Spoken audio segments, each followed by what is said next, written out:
fine. So if I talk about this subject of design, drawing and safety, as you know that it was started in 2017, the syllabus was changed, and that year 15 question was asked from this subject. 15, right? One of the, we can say, third or fourth highest important subject. But the next consecutive year it was only one question, right? And after that, because initially we don't know what kind of pattern they could be asking, but after 5 years we can simply say they have asked almost 7 to 8, like 2022 they have asked like 6 questions from this. So I would rather say 6 to 7 number of questions will be the average number of questions they could be, you can expect from this design, drawing and safety, right? Okay. और इसके अलावा if I want to tell you a very brief thing, design, drawing and safety में से drawing में they will be asking you majority question from the projection topic जो will be covering today.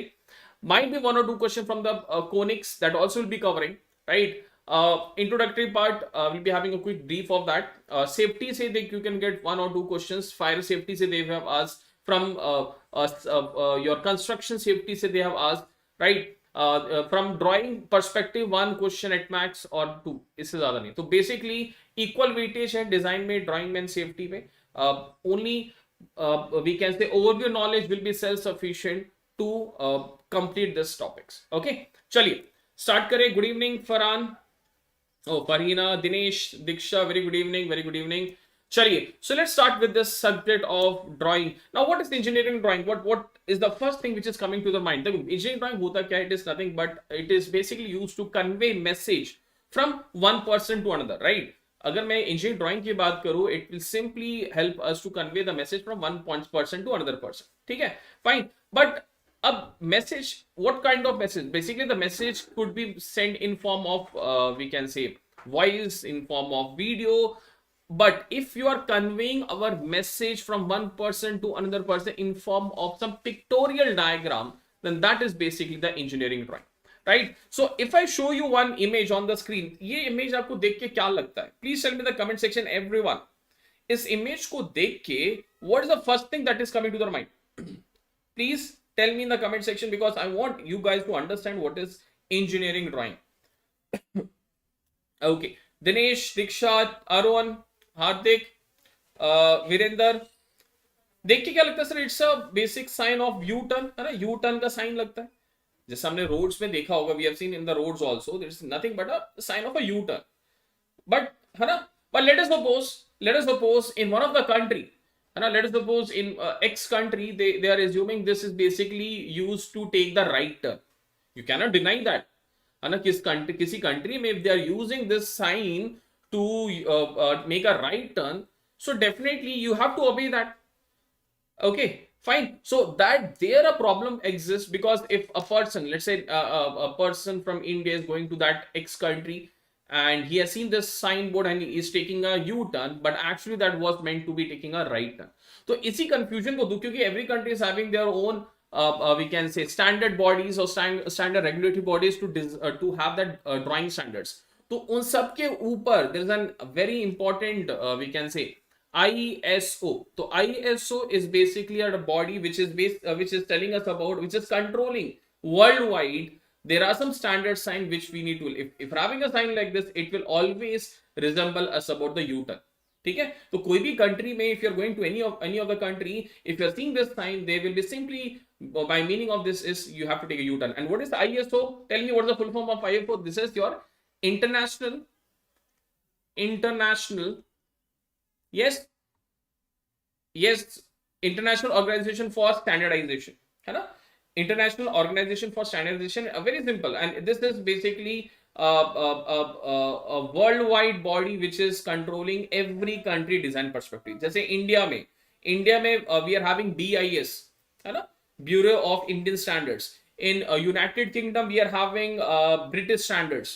ठीक है, तो हर एक कंट्री का अपना अपना एक रेगुलेटरी बॉडी होता है, बट उसके ऊपर there is a body which has to be a regulatory, which has to be controlling all the science, that is your ISO. Okay, fine. Is this clear? So from this we are getting a very brief understanding. What is a drawing? Drawing is basically a pictorial representation to convey the message from one person to another person. ठीक है, fine. चलो अब इसके अंदर we are having different instruments and won't be going into the base different kind of instruments like we are having pencils, drafter, compass. No, we won't going over this क्योंकि आपको पता है कुछ आपको basics instruments I'll be discussing because which is important from your examination perspective. So first one is pencils. Can you tell me how many classification of pencils are there? There are how many pencils which we are studying? Good evening, Maniket. Good evening, Arun, Diksha, Dinesh. Good evening. Can you tell me how many classification of pencils are there? Anyone who can tell me in the comment section? क्योंकि देखो ऐसी easy questions you can expect. I'll be asking you 2-3 questions. अभी frame कर लेंगे. The live session will be having some questions will be framed and you have to answer it. Exactly. Farina is absolutely correct. Madurai is saying 4. No, it's not the correct answer. We are having 20 classification. 20 classification of pencils. Okay, we are having 20 classification of pencil because in our engineering we are only studying 3 or 4 H, HB, 2H. We are in engineering in colleges we were only used to have only 3 types of pencil. No, it's not like this. We are having 20 classification of pencils. And can you tell me who gave this particular classification? It was Brookman pencil makers. Brookman pencil makers, right, which have given this 20 classification of pencils. So what are the 20 classification? Let us see this. We'll be having B, we are having 2B, we are having 3B, till we are having 9B. Over here we'll be having F, then we'll be having HB pencil. We'll be having HB pencil. HB pencil, then we'll be having F, then 2F, then 3F, till your 9F. Okay, so these are the 20 classification of pencil, right? But what's the major difference between this? So if I show you one image, आपको यहाँ पे clearly पता चल जाएगा. If I say this is B, this is HB, this is F, as you are moving towards the increasing B, if you are increasing the B portion, we are increasing what? We are increasing the boldness. है ना, यहाँ पे आपका boldness is being increased, right? But if I try to go towards the H portion, your hardness is being increased. Hardness is being increased, right? है ना? Fine. In we can say in colleges we are only concerned about HB, H and 2H. That's it. We are going for HB pencil, your H pencil and 2H pencil. Okay. Fine, but normally if I say there are 20 major classification of the pencil that you are seeing, and if you are moving towards F, your sharpness is gonna increase. Sharpness is gonna increase, and if you are moving towards B, your boldness will be increased. Okay. My next question is, so what is a composition for any pencil? What could be the composition of any pencil? So it is being seen that the lead pencil is basically being classified under two, we can say it is basically made up of 2 materials. If I say composition of lead pencils, can you tell me what are the 2 materials that we are using in order to make a lead pencil? Anyone? Graphite. Very good, Hardik, absolutely correct. There are 2 major two major composition, right? One is no, it won't be wood, right? Wood to obviously hoga. We are talking about the lead. Okay, we are having graphite, and second one we are having over here silica or clay. Okay, silica or clay. So what is being seen that when you are increasing the carbon content, when you are increasing the carbon content, right? When you are increasing the carbon content, then what will happen? You are moving towards the B side. That means you are increasing the boldness. Okay, fine. And when you are increasing the silica content, then what happens? You are increasing the sharpness. So you can get a question like this: which of the following you will be having, or we can say you have to arrange in the increasing or the decreasing order of the silica composition of lead pencil. So now you can easily tell, you can easily answer to this. We can have silica or clay, both are correct. Okay, fine. So if I say, if you are having some increasing or decreasing arrangement, now you can easily tell the answer. right? So if you are increasing the silica content, you are increasing the sharpness of the pencil, and if you are increasing the graphite or the carbon content, then you are increasing the boldness of the pencil. Okay, fine. Now my next question is, ठीक है sir, यहां पर जा रहे हैं on the left hand side, if you are moving, your sharpness is increasing, and when you are moving towards the right hand side, your boldness, or we can say carbon content, is increasing. But what about your F and HB pencil? ठीक है, क्योंकि ये centre में है ना, fine, it is basically at the centre. तो इन दोनों के बीच में what is the major difference? If I talk about an F pencil और an HB pencil, what is the major difference? It is being seen that in F and HB there is equal purpose, or we can say 50% silica and 50% graphite. Okay, if I talk about F pencil and if I talk about HB pencil, in both case what we are having 50% silica, right, and 50% graphite. So next question is, sir, अगर ये दोनों same है, if they are having the same same composition, then why we are defining F pencil and HB pencil? Are able to understand this? Why we are getting the different pencil? क्योंकि it is being seen that in F pencil, we call it as fine pencil, the grain size are different. The grain size of silica and graphite are different. But if I talk about HB में क्या होता है? We are having same equal grain size. Equal grain size. ठीक है? These are very small points which only you have to just be attentive in the session. I think you will be able to cover at least 80% of the syllabus. Minimum 80%. Okay, fine.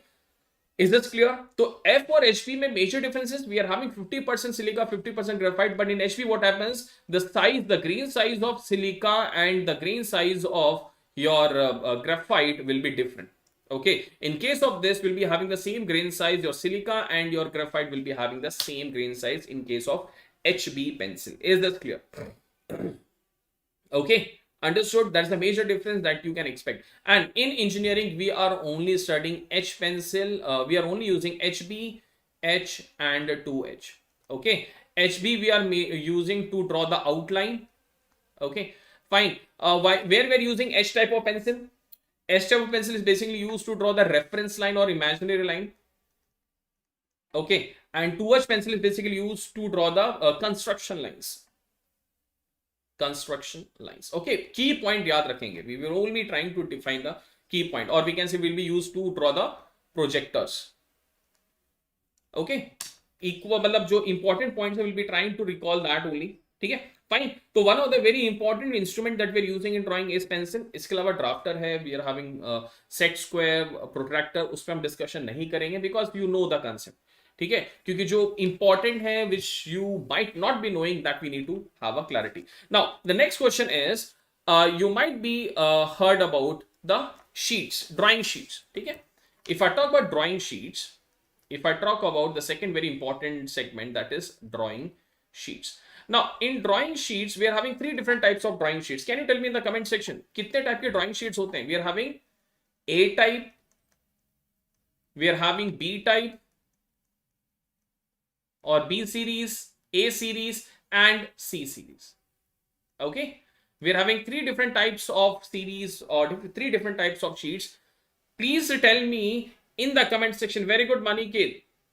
We are having four also, but normally हम लोग engineering perspective से, if I say, we are having three types, A, B and C.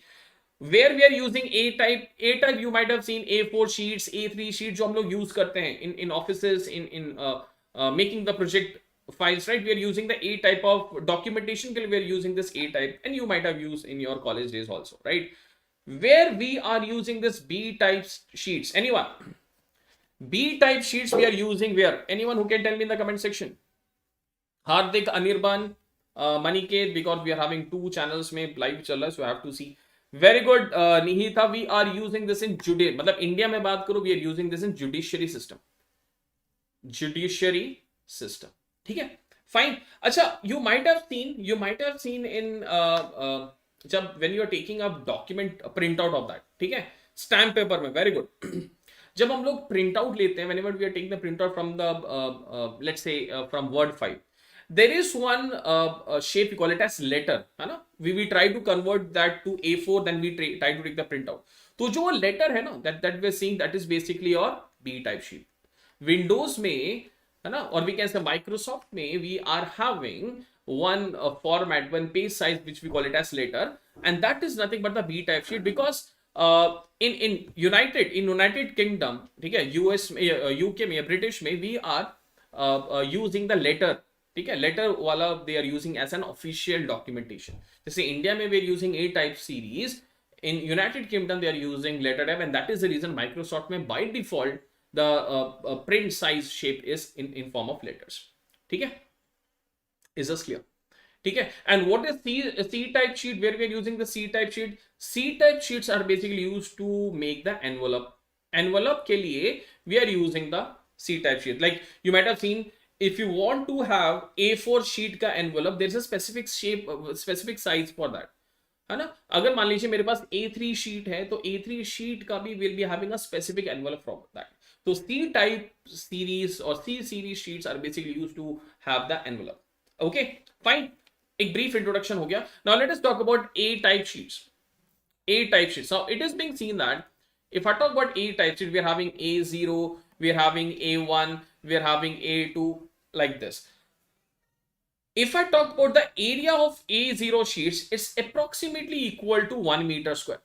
It is approximately equal to, matlab the area of the A0 sheet, if I say this is a A0 sheet, if I say this is complete and A0 sheet, this one, this red color which I'm drawing, this complete is a A0 sheet, okay, whose dimension is 11899 and 841. If you try to multiply A0 sheet का जो area आएगा, it will be coming out to be 1 meter square.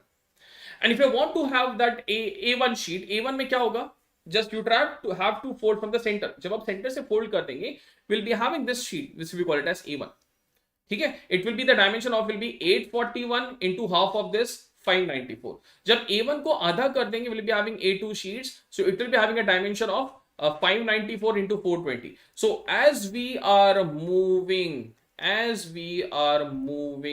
along this series, we are having half of the areas. मतलब A0 का अगर 1 meter square है, A1 will be having 1 by 2, A2 will be having 1 by 4. So similarly, we will be having A4 as 1 upon 2 to the power 4. Okay, so how we can directly identify the area of A series sheet? The area of A series sheets is nothing but 2 to the power minus n. 2 to the power minus n. Okay, if I want to calculate for A0 sheet, put n equal to 0, you'll be having 2 to the power 0 is 1, so 1 meter square. If you want to calculate the area for A5 sheet, that will be 1 upon 2 to the power 5. ठीक है? अब इसमें question क्या बनता है? Questions you can expect from this is how many sheets you can obtain, how many sheets can be obtained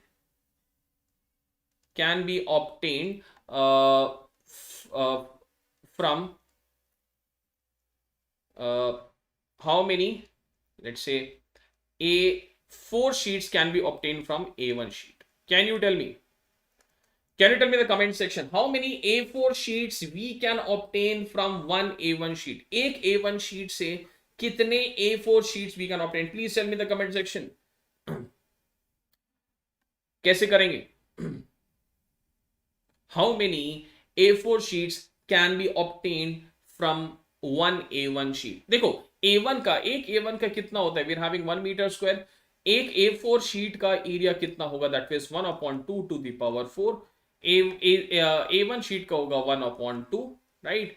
So just we have to take the ratio of this. So number of A4 sheets will be simply equal to 2 to the power 4 minus 1, that is 2 cube, that is equal to, yes, it will be 8. 16 कहां से भाई? 16 कहां से? Yes, क्योंकि देखो A1 sheet का area कितना है? 1 upon 2. Just you have to take the division of this ना. देखो अगर आपको ये से नहीं आ रहा, this आप area of A1 sheet divided by the area of A4 sheet है ना, ये A1 शीट है, A0 की बात ही नहीं कर रहे हम लोग, A0 की बात ही नहीं कर रहे, we are talking about A1 sheet. तो यहां पर देखो ऐसे मिस्टेक हो सकता है, A1 शीट का एरिया कितना 1/2, this is 1/2 to the power 4, so this is 2 to the power 3, that is 8 sheets. So you can obtain 8 A4 sheets from one A1 sheet. If this would have been an A0 sheet, अगर ये होता number of A4 sheets from A0 sheet, that will be equal to 2 to the power 4 minus 0, that is 16. The answer 16 will be coming only for if you are extracting this, if there is an A0 sheet, वहां से आपको 16 आएगा। हाँ ठीक है, तो ये please ये ध्यान रखिएगा। So how we can obtain, अब इसका सिंपल तरीका क्या है to remember, the number of sheets will be equal to the area of the larger sheet divided by the area of the smaller sheet, that's it.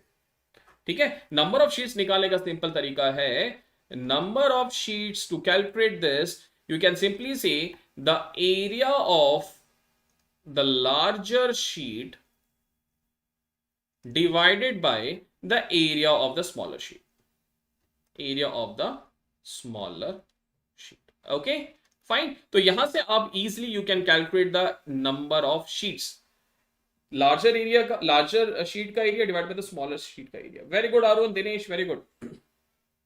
Okay, so you can see from the screen also this is complete A0, इसको fold किया we are getting A1, A1 को fold किया we are getting A2, A2 को half किया we are getting A3, A3 को half किया we are getting A4.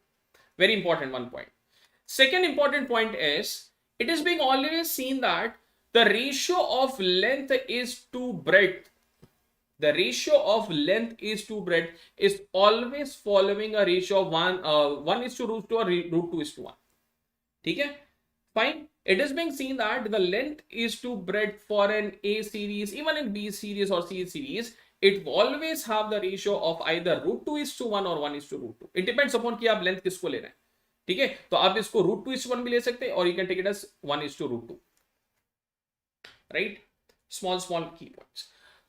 Now, next probable question which you can expect is from this.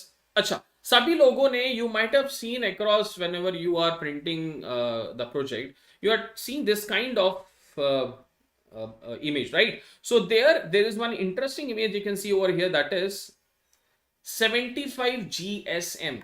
75 GSM. What is this GSM?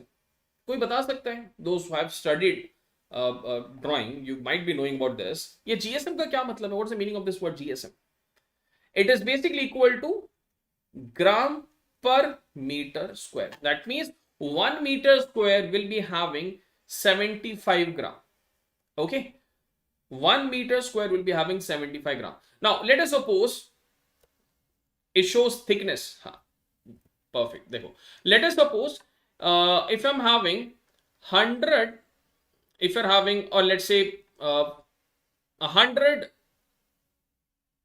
A4 sheets having 75 GSM. Can you tell me what will be the weight of this particular 100 sheet? अगर मेरे पास 100 A4 sheets हैं और उसका sheet का GSM है 75, then what will be the weight of this 100 A4 sheet? Can you tell me? देखो, if I say 75 gram is for 1 meter square, and can you tell me 1 meter square is basically 1 A0 sheet, है ना? 1 meter square is basically 1, मतलब एक A0 sheet का weight होगा 75 gram. Okay, so if you're having 1 A0 sheet that is having 75 gram weight, so 1 A0 sheet is equivalent to how many A4 sheet? 1 A0 sheet is equivalent to how many A4 sheets? Please tell me. मैंने आपको बताया था अभी, एक A0 sheet कितने A4 sheets के बराबर होगा? Yes, from 1 A0 sheet how many A4 sheet will be obtained? We can say it will be 16, है ना? Yes, 16 A4 sheets. Yes or no? 16? Yes. Perfect. Answer यहाँ पर इकबाल का आंसर आ चुका है 600 ग्राम. Okay, perfect. तो I can say 16 A4 sheets will be having a weight of 75 gram. So one A4 sheet will be having a weight of 75 by 16 gram. So I need to calculate the weight for 100. So I can say 100 A4 sheet will be having a net weight of 75 into 100 by 16. Solve करेंगे. Can you tell me the nearest value? Can you tell me the nearest value that you can obtain? Yes.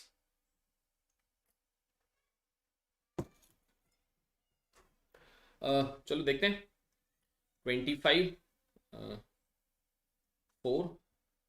Somewhere around you will be getting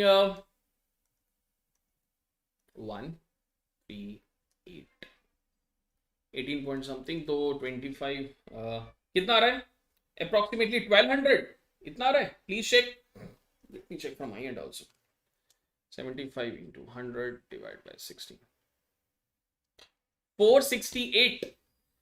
468.75 gram, or we can say approximately 469 grams. तो इसका मतलब, what is the meaning of this?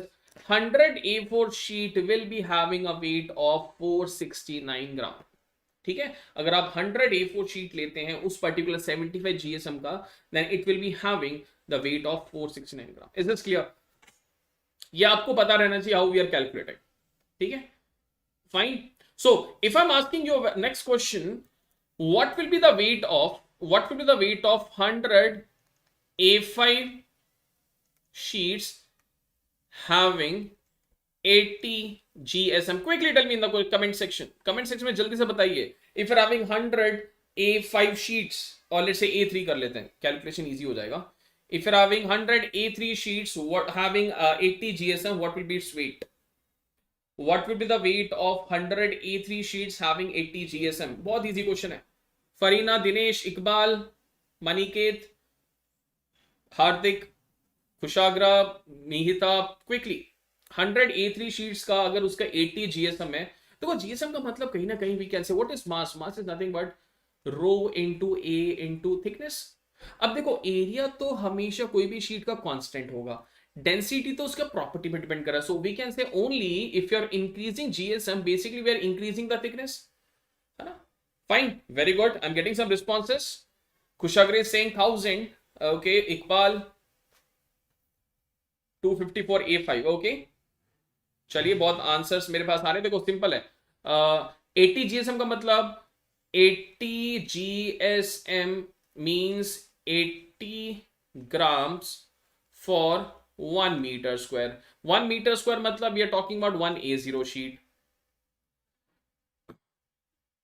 देखो, simple है. 80 GSM मतलब 80 grams per meter square, and we know that 1 meter square is the area for 1 A0 sheet, right? Okay, now I have to obtain 1 A0 sheet is having 80 gram. So 1 A0 sheet is equivalent to how many A3 sheet? 1 A0 sheet is equivalent to how many A3 sheet? We are having 8 A3 sheet is equivalent to 80 gram, right? So 1 A3 sheet will be having 10 gram, right? तो एक A3 sheet का weight है 10 gram. 100 A3 sheets का कितना होगा? 100 A3 sheets will be having a weight of 10 into the 100, that is 1000 gram. That is simply we can say 1 kg. ठीक है? Is this clear? That will be equal to 1 kg. Understood? Hardik, is this clear now? Simple सा देखो unitary method है, concept को याद रखिएगा. अब देखो, हर एक शीट का, every sheet is having a same area. If you are using this much thick or small thickness, area will be always be same because that is a standard thing, that the standard we can say size we have to follow. तो only distinguish factor is the thickness. मतलब if you are increasing the GSM, basically you are increasing the thickness.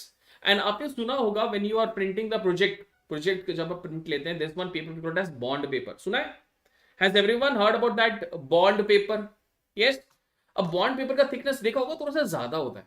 From the normal A4 sheet paper, the bond paper is having a more thickness. And if you see, अगर कभी भी time मिले after this ESE paper, कभी भी दुकान में जाइए, go to the Xerox shop and you ask that person, can you show me what is the GSM of that bond paper? You can easily able to understand now. You can easily able to understand, और उससे आपको पता चलेगा उसका जो GSM होगा ना वो ज्यादा वैल्यू होगा. It will be having a larger value.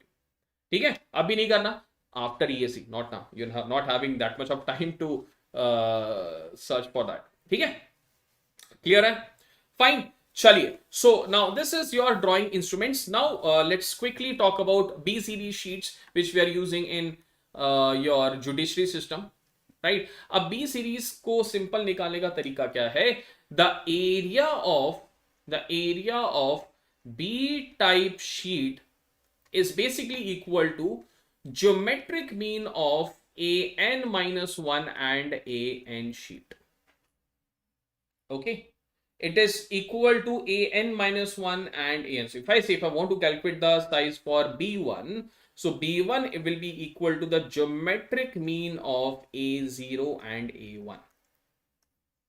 It will be equal to the geometric mean of a0 and a1. Is this clear? Okay, simple technique. And if I talk about C type sheets,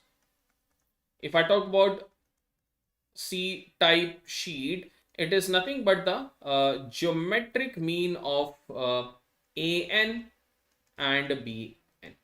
Okay, fine. The cn that we can say, the area of C type sheet is nothing but the geometric mean of A type and B type sheet. Question they won't be asking you, what will the duration of time? I'm expecting that 2.5 hours till 8:30. I'm expecting. It depends upon you guys. जितना आप जल्दी समझेंगे, will be able to wind up the session as early as possible.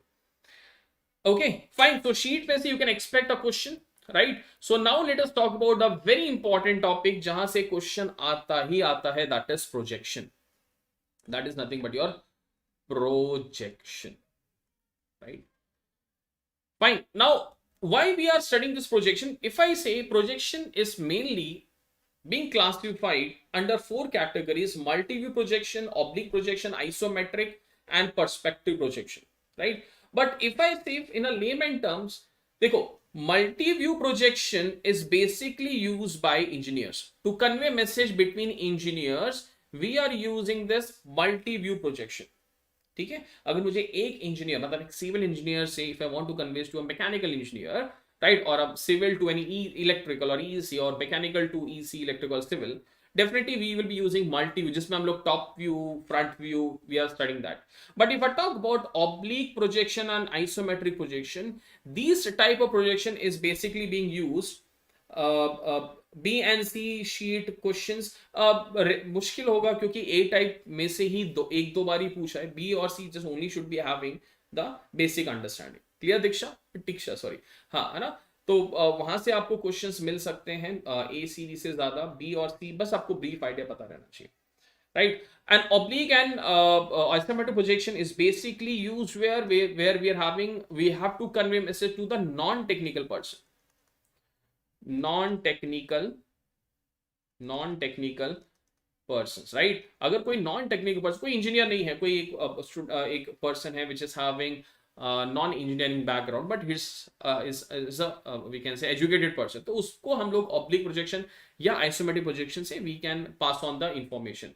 Perspective projection हम लोग use करते हैं where we want to convey the message to an illiterate person. अगर कोई person है, he has not studied anything, तो उस case उनको कभी भी ऑब्लिक आइसोमेट्रिक का मतलब नहीं पता चलेगा. They have to understand by taking the photo. जैसे हम पिक्चर लेते हैं, let us suppose you are clicking on picture, ठीक है, आपके पास एक कैमरा है, मोबाइल फोन, आप कैमरा ऑन करेंगे, आप एक पिक्चर लेंगे, and if you show that picture to a person, might be an illiterate person, he will be able to understand, right? तो उस टाइप के प्रोजेक्शन को हम लोग बोलते हैं पर्सपेक्टिव प्रोजेक्शन, इफ आई से इन a general perspective.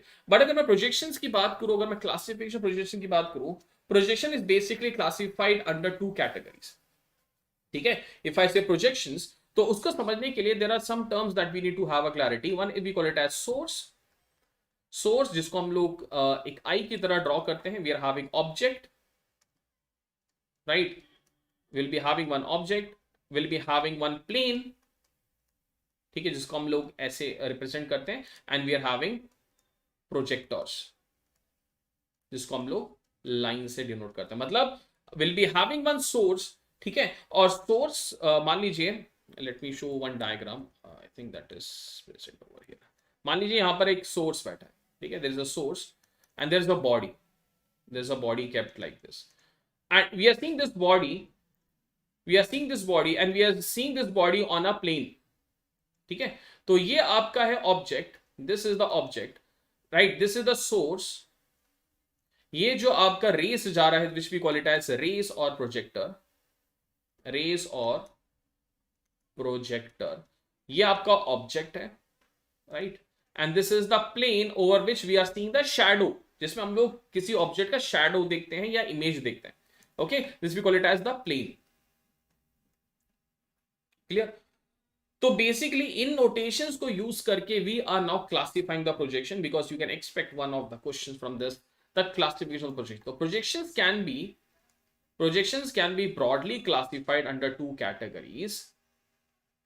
One is when the source is at, with respect to the source. So when the source is at infinity, source is at infinity, and when the source is at some finite position, at finite position. So tell me one thing, अगर मेरा जो source है, if it is at infinity, the rays will be a diverging line or parallel lines. Tell me, अगर ये source, if it is at infinite position, ये जो source बैठा है, if it is at infinite position, so tell me one thing, the rays or projectors will be parallel lines or will be a diverging line like this? Tell me. अगर ये source infinity में बैठा होगा ना, तो ये जो projection जो line होगी will be simply parallel lines. Very good, Tiksha and Ashish, it will be parallel lines, right? अगर ये source infinity में बैठा होगा और अगर this source is at some finite distance, then this lines will be diverging lines. Yes, अगर आपका source is present at infinity, then we'll be having the parallel lines. Very easy to understand. And if this source is at some finite distance, we'll be having the diverging rays or diverging projectors. Okay, so here we can classify when the source is at infinity, so we can call it this as parallel line projection. ठीक है? And this we call it as the diverging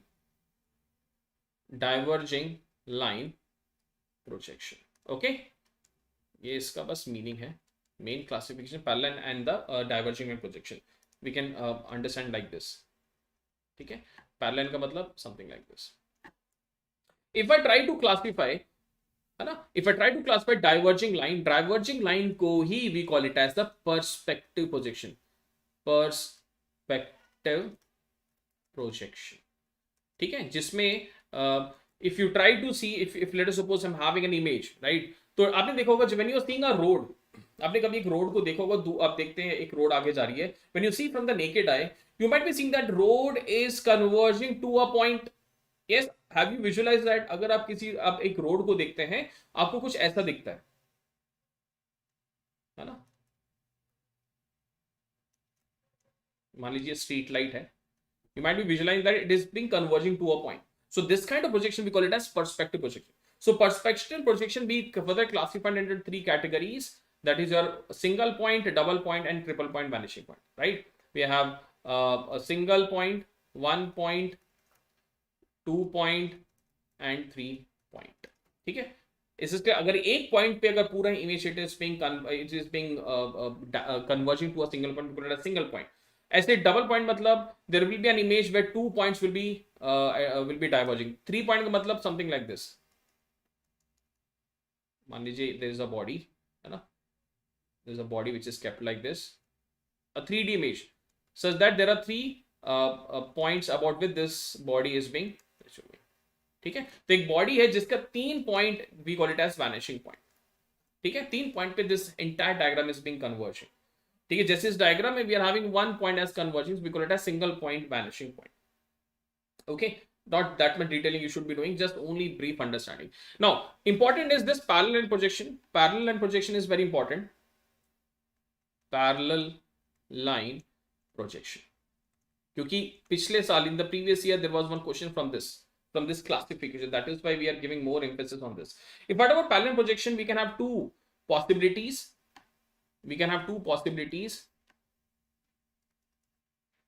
Now we can say if you take sun is a source, right, and which is continuously emitting rays, and sun is at, we can assume to get infinite position. हाँ correct Arun. जैसे sun the source is at infinity. अब वहां पर भी आपने दो perspective देखा होगा. When you are having, let us suppose in afternoon, है ना, 12 बजे दोपहर को, what will be the shadow, length of the shadow? Can you tell me? If the sun is at the top, then what will be the length of the shadow? उस case में आपको कोई projection आएगा ही नहीं, है ना. Fine. When we can say the theta is equal to 90 degree, then this kind of projection we call it as orthographic projection. Orthographic projection. Perpendicular. Exactly. इसको हम लोग बोलते हैं orthographic projection. When the sun is at the top, something like this. ठीक है? Fine. And when other than 90 degree, in that case you'll be having some the shadow length will be there. ठीक है. तो इसको हम simply समझ सकते हैं. If I say this is the projector और we can say rays, and if this is the plane, this is the plane, तो अगर इस रेज और प्लेन के बीच में we are having a 90 degree, we call it as orthographic projection. And when we are having an angle between the rays and the plane, this we call it as the we can say oblique projection. इसको हम लोग बोलते हैं oblique projection. We call it as oblique projection. Clear? अब oblique projection में से last year question पूछा था. तो question was this oblique projection is further classified under two categories. Let us assume you are standing over here, ठीक है, and the sun is exactly at 45 degree. मान लीजिए sun 45 degree पे है. Then what will be the length of the shadow? Will it be equal to the your height h? Let's say this is capital D, है ना? This is capital D, and let's say I'm having this image over here that is small d. So tell me, the capital D and small d will be having equal or unequal? अगर जो sun का जो angle है, that is making an angle of let us suppose 45 degree from the horizon, तो उस case में the shadow image that will be getting, will it be equal or unequal? बताइए. Exactly 45 है. If you're having a 45 degree angle, तो जो shadow का जो length होगा और जो person का height होगा, will it be equal or unequal? It will be sir very easy. अगर ये 45 degree है तो हमें पता है what is tan 45 equal to 1. Sir, at this moment the height और ये आपका exactly equal होगा. So we can have one perspective when theta is equal to 45 degree. Okay, fine. Is this clear? Yes. There is one more perspective because we can have infinite possibility. I'm only taking one possibility where we are having equal. Let us suppose we are having an angle such that this is D, and this is half of this. If I say small d is equal to capital D by 2. So can you tell me what will be this angle? अगर आपका height है D और आपका जो shadow और projection बन रहा है that is half of the length. If you try to calculate, you will be getting somewhere around 63.5. Okay, you'll be getting somewhere around 63.5, right? So we call this kind of projection under oblique projection 63.5 or 63.4 exactly 1.999 होगा. ठीक है. So when we are having equal height, we call this as cavalier projection. Cavalier projection. Last year इसमें से question पूछा था. Exactly same. And whenever you are having half of the length, let's say this is d by d is equal to capital D by 2, है ना, then we call it as cabinet projection. Cabinet projection. Okay, here we are having d is equal to capital D. That means if you are having an object, right, this is your length, this is breadth, and this is your d, which will be equal to capital D. If you're having an object, right, in this case this d will be equal to actual object का half होगा. Actual object का half होगा, and that will be called as cabinet projection. So this is very important. So from here can we say your capital D by small d is equal to capital D by small d is equal to tan theta. ठीक है, ये important है, right? Is this clear? So we are having cavalier projection, we are having cabinet projection. Cavalier is basically when we are having equal, जितना आपका actual dimension है, we are taking the same dimension. If you are taking half of the dimension, we call it as cabinet projection. Okay, fine. Is it clear? Now let us proceed with the orthographic, because orthographic is basically you can have some projection के questions from orthographic. So if I talk about orthographic projection,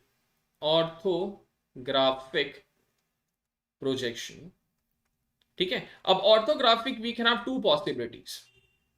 Majorly orthographic में we can have two possibilities. One is multi-view projection. Okay, multi-view projection,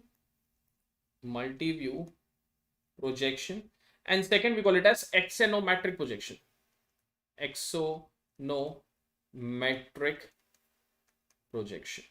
Right? Classification बस आपको overview पता रहना चाहिए. ठीक है. Multi-view projection में what is happening? The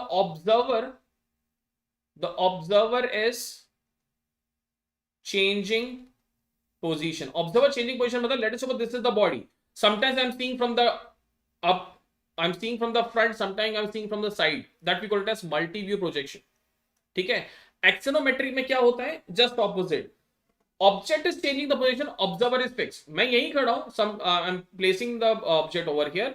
I'm changing the object like this, I'm changing the object like this. ठीक है. Observer is fixed. In multi-view projection, what is happening? Observer is changing the position and the object is fixed. ठीक है. Fine. Is this clear? तो axonometric की बात करेंगे. Axonometric projection is further classified under three categories. क्योंकि classification we should be knowing कि भाई जो projection that we are studying, it is coming under which categories. So it is being classified under three categories. Let us suppose if we're having an object, ठीक है, एक object हमारे पास, we're having an object, okay, let's say this is alpha, this is beta, and this is gamma. ठीक है. If all the angles are not equal, alpha is not equal to beta is not equal to gamma, then we call it as trimetric projection. Trimetric projection. This year you can expect a question from this. ठीक है, ऐसे इस वाले में. If any one of the set of the angle is equal, that means alpha equal to beta not equal to gamma, or alpha not equal to beta but equal to gamma, or we can say alpha equal to gamma but not equal to beta. So this kind of projection, when we are having any one of the angle is equal, we call it as a diametric projection. ठीक है. And when alpha equal to beta equal to gamma, can you tell me what kind of this projection we call? अगर सारे के सारे angles, if they are equal, then we call this kind of projection to be, tell me.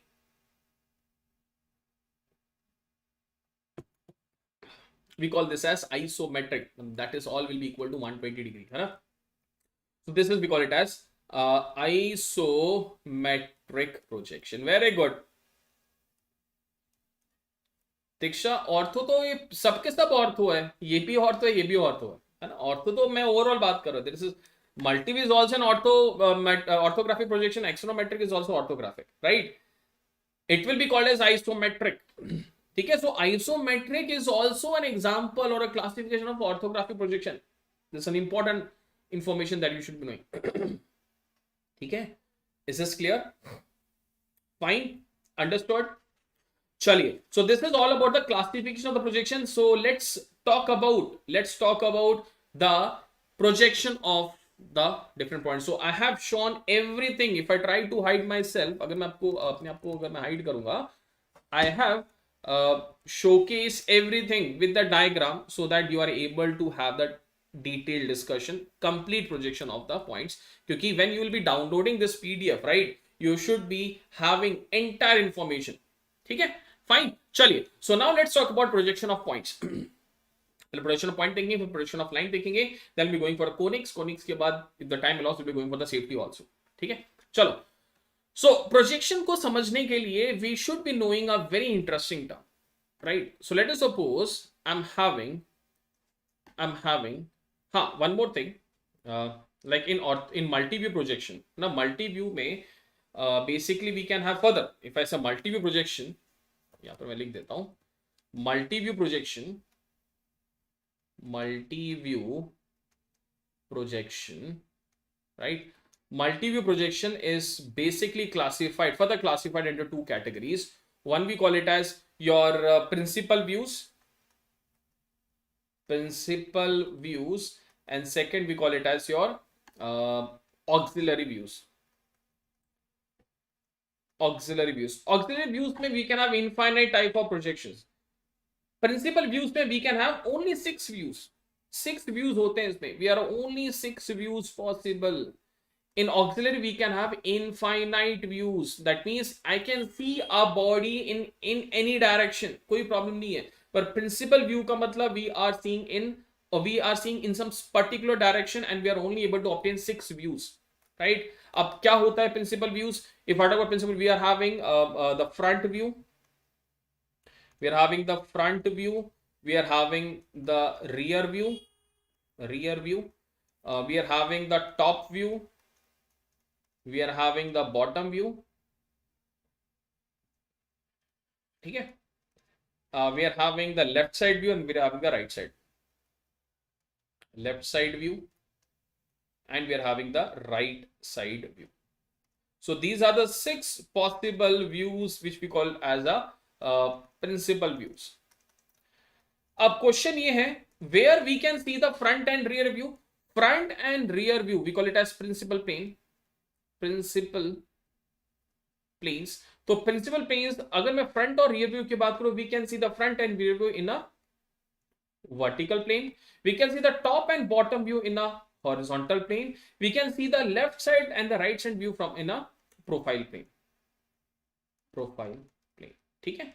इसमें से vertical और horizontal is very important. And what do we call this top view? Top view को what we call in civil engineers might be telling this very easily. Top view को हम लोग कुछ और नाम भी बोलते हैं. Can you tell me? Top view को we are giving one more name for this. Can you tell me in the comment section? Civil engineers actively participate. Top view को हम लोग एक और नाम बोलते हैं. What do we call this top view? Top view को हम लोग एक और नाम बोलते हैं. जैसे बिल्डिंग का अगर टॉप व्यू है, we are having a floor plan, है ना, वी कॉल इट एज भाई यहाँ पे होना चाहिए बेडरूम, यहाँ पे किचन, यहाँ पे ड्राइंग रूम, है ना, we call it as plan. तो अगर आपको टॉप व्यू की जगह they are saying you plan, that means they are basically talking about top view. And where we can see the top view, we can see in the horizontal plane. And if I talk about the front view, है ना, if I talk about the front view, a front view से what you are able to see, we are able to see the elevation. तो अगर आपको front view की जगह if they are seeing this word elevation, then by default you have to calculate the front view. ठीक है? Is this clear? Fine. So now let us talk about how we can calculate this. So let us go, this is the vertical plane. This we call it as vertical plane, and this one we call it as the horizontal plane. This one we call it as the horizontal plane. ठीक है?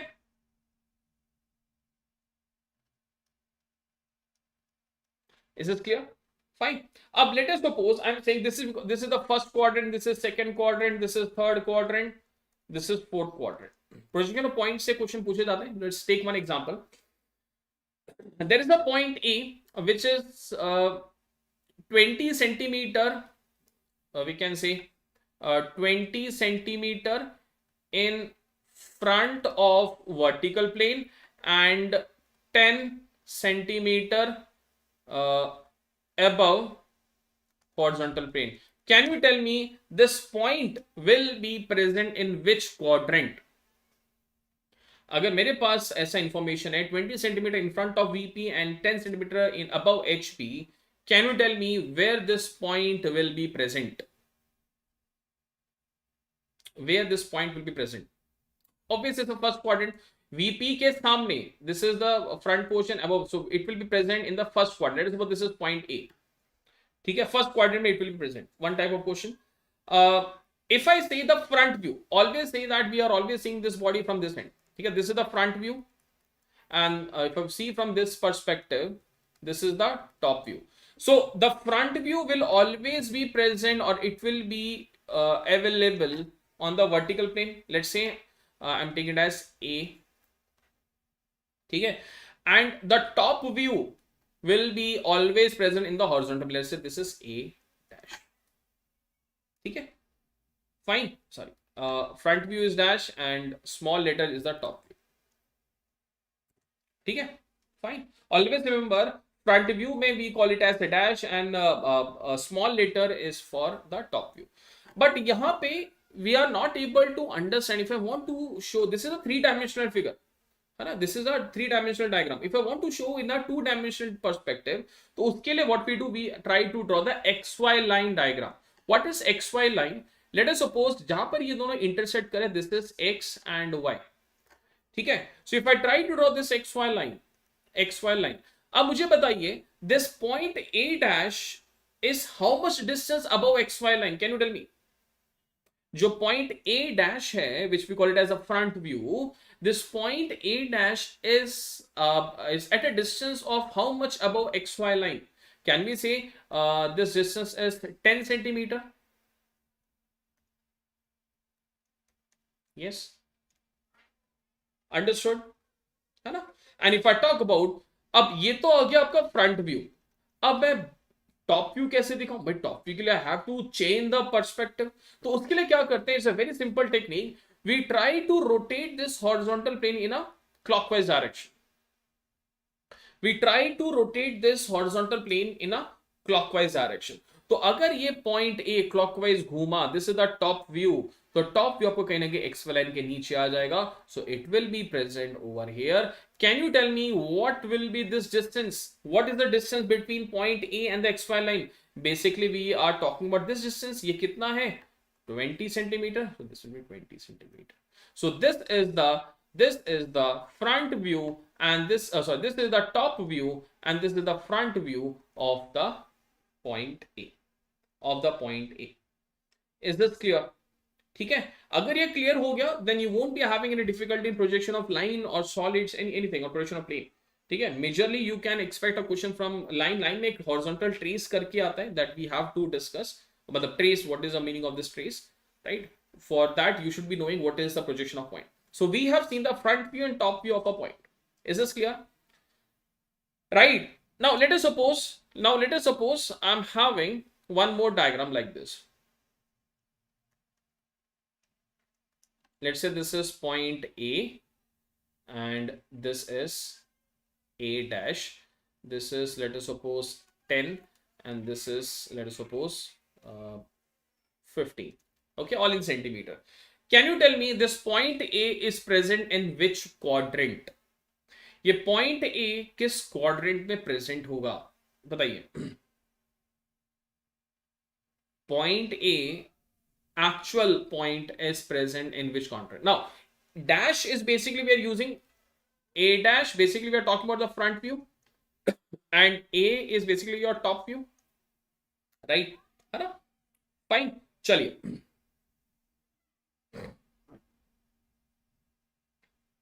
Yes.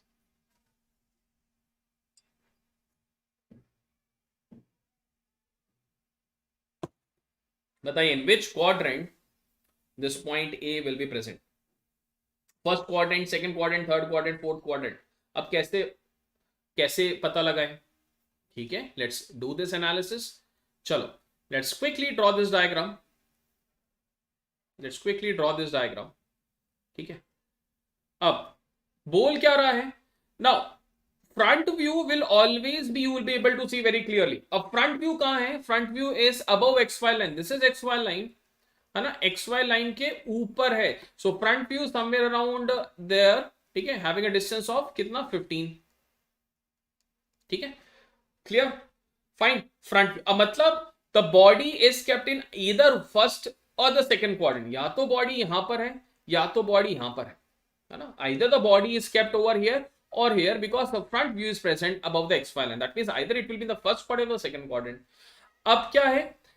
Now the top view is present above XY line. मतलब कहीं ना कहीं the top view might be present over here when we are rotating this clockwise. क्योंकि अगर यहाँ present होता वो XY line के नीचे होता, it would have been gone to the below XY line.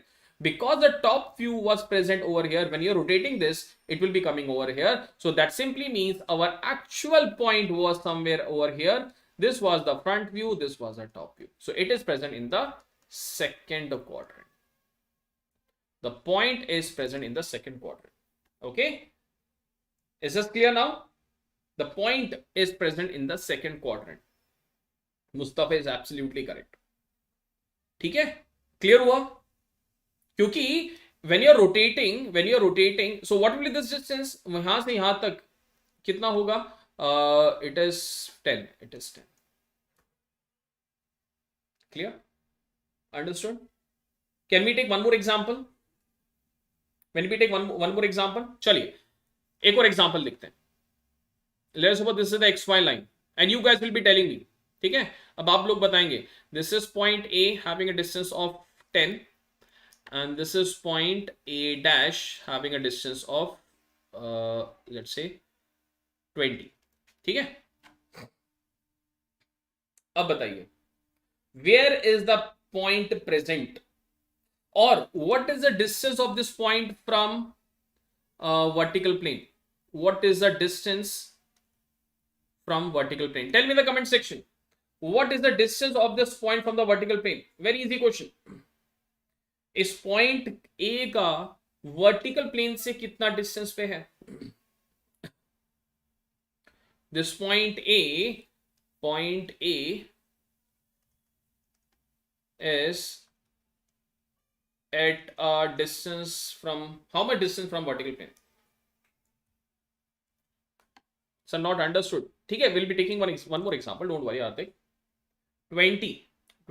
देखो, simple है. This is a very easy technique. Always draw the diagram like this. ठीक है, आप इस diagram को draw करेंगे horizontal plane and vertical plane. This is vertical plane. This is your horizontal plane. This is the vertical plane. ठीक है, this is your vertical plane. This is horizontal plane. Right? This is the XY line. Now, try to identify A dash is the front view and it is present below XY line. So if the A dash is present below XY line, tell me my point is either in third quadrant or fourth quadrant. या तो point will be present over here or over here because the front view will be seen in the vertical plane. Yes or no, Hardik? Exactly. Very good, Iqbal. Clear हुआ? देखो, because you are seeing this point from over here. So the front view is present below XY line. So definitely the actual point will be either over here or over here. That I don't know. ठीक है? By only knowing this information, we are able to see that. And what is the distance? This is having a distance of 20. This is A dash. ठीक है? Is this clear? This one. Till this point, anyone having a doubt? ये clear हुआ? So if this is clear, so now top view is having a distance of 10. Now top view can be present over here also, over here also. अगर आपका top view is present over here, then what will happen? If you try to rotate this horizontal plane, it will be coming below XY line. Is my top view coming below XY line? No. So this is not possible. Only this is possible. That means my actual point is present over here. Its top view is present over here. The front view is present over here. And the top view is having a distance of, from the vertical plane of how much? 10. Okay? So I can say this point A is a distance of 10 units from vertical plane. The final answer is 10.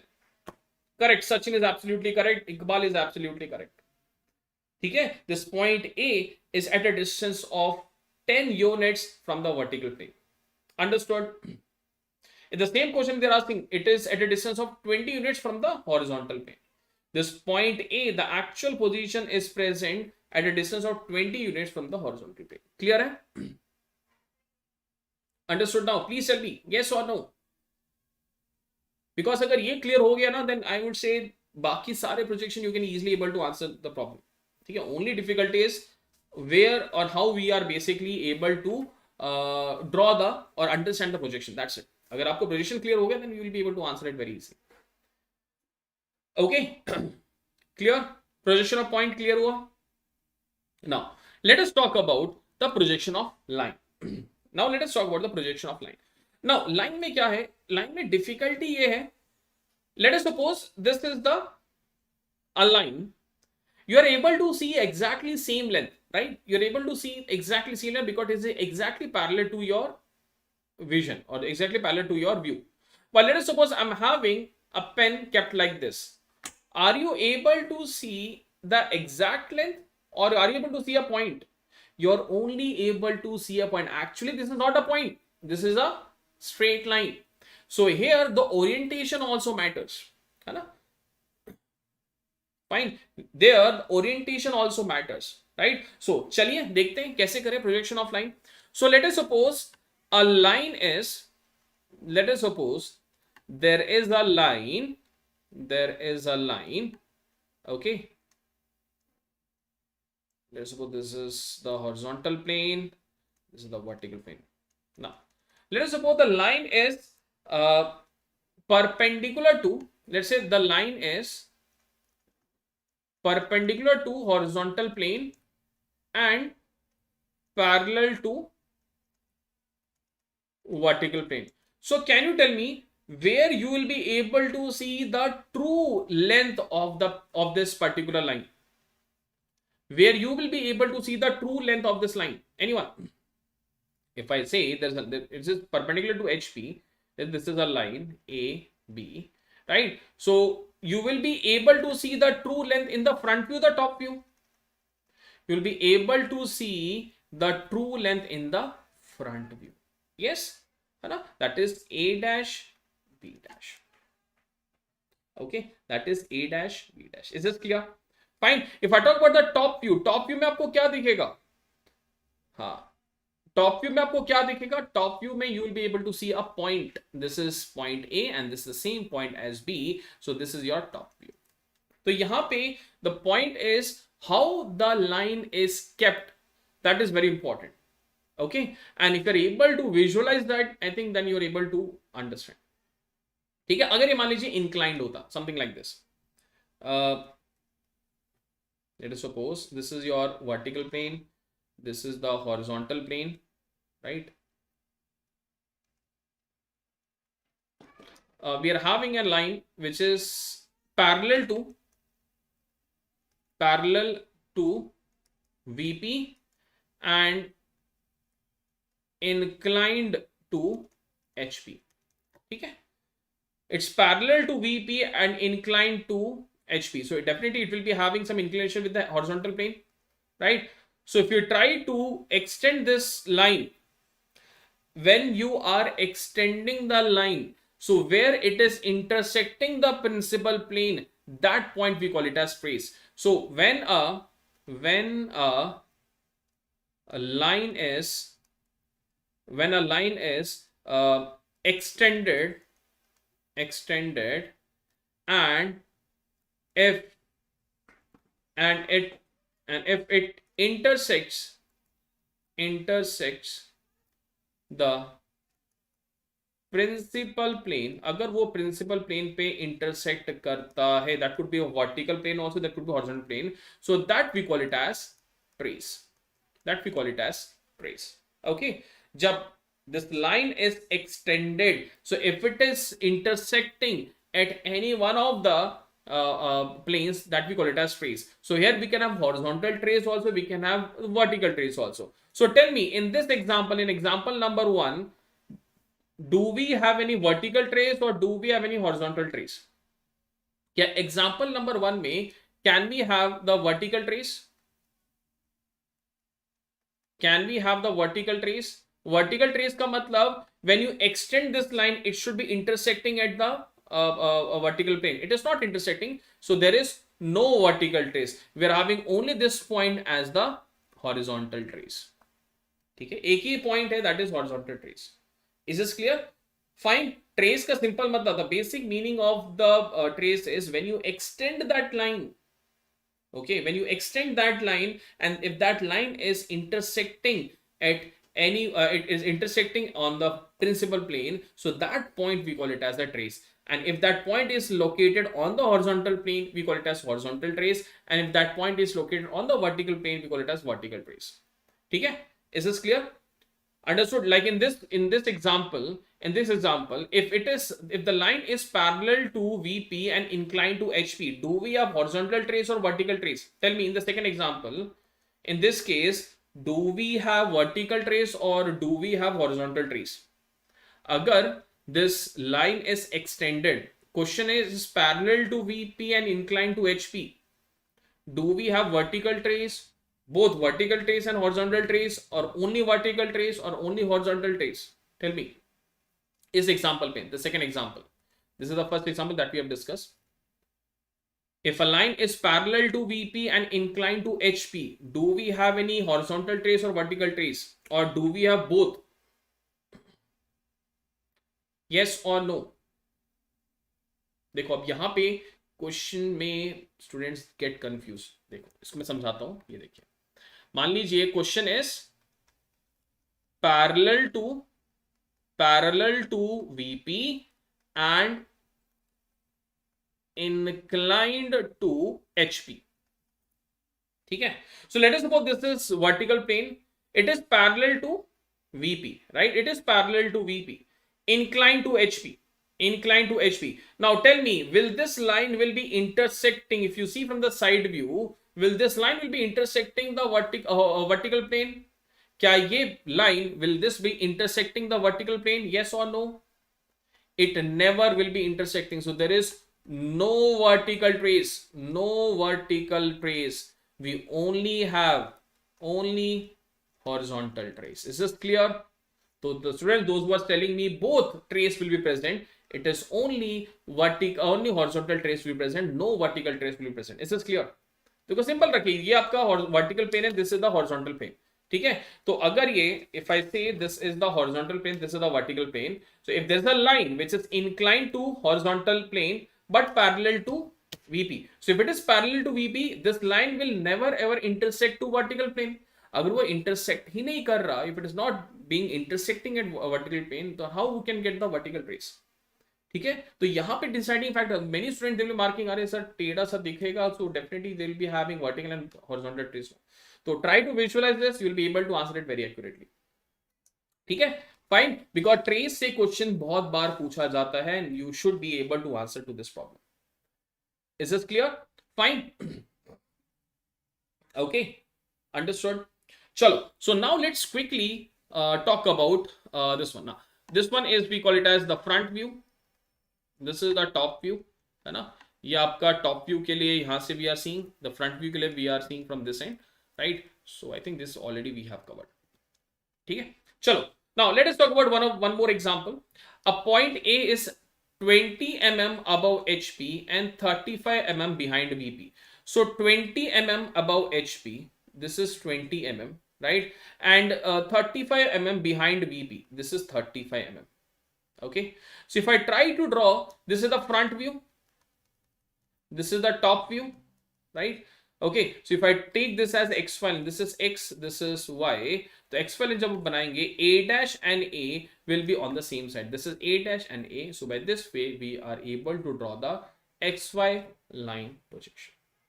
Clear? एक example था only for practice, right?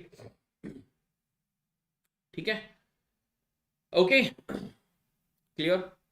चलिए आप थोड़ा सा conics की बात करते हैं, because we are almost 1 hour is going pass. तो थोड़ा सा कॉनिक्स की बात करते हैं, then will be entering to the roulettes, क्योंकि रोलेट्स भी एक इंपॉर्टेंट टॉपिक है where you can expect some questions.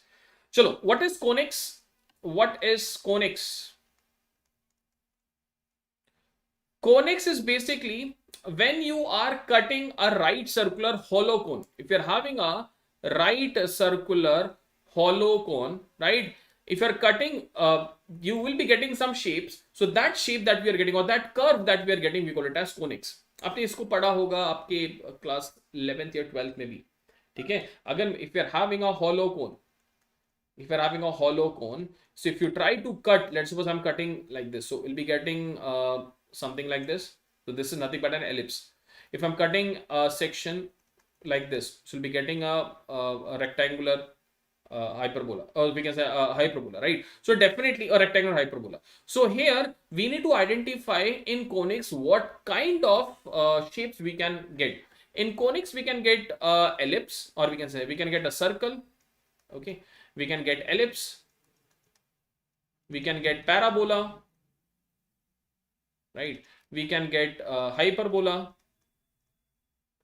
we can get rectangular hyperbola, we can get a straight line. Okay, so let me show you the diagram so that you are able to clearly visualize. Now, what is happening? We are cutting this plane. Now, if I say, and we are always measuring the angle from the vertical. So, this section plane is making an angle with the vertical, with the vertical. Okay. Let us suppose this angle, if I draw it over here, this is your right circular cone. This is the right circular cone, right?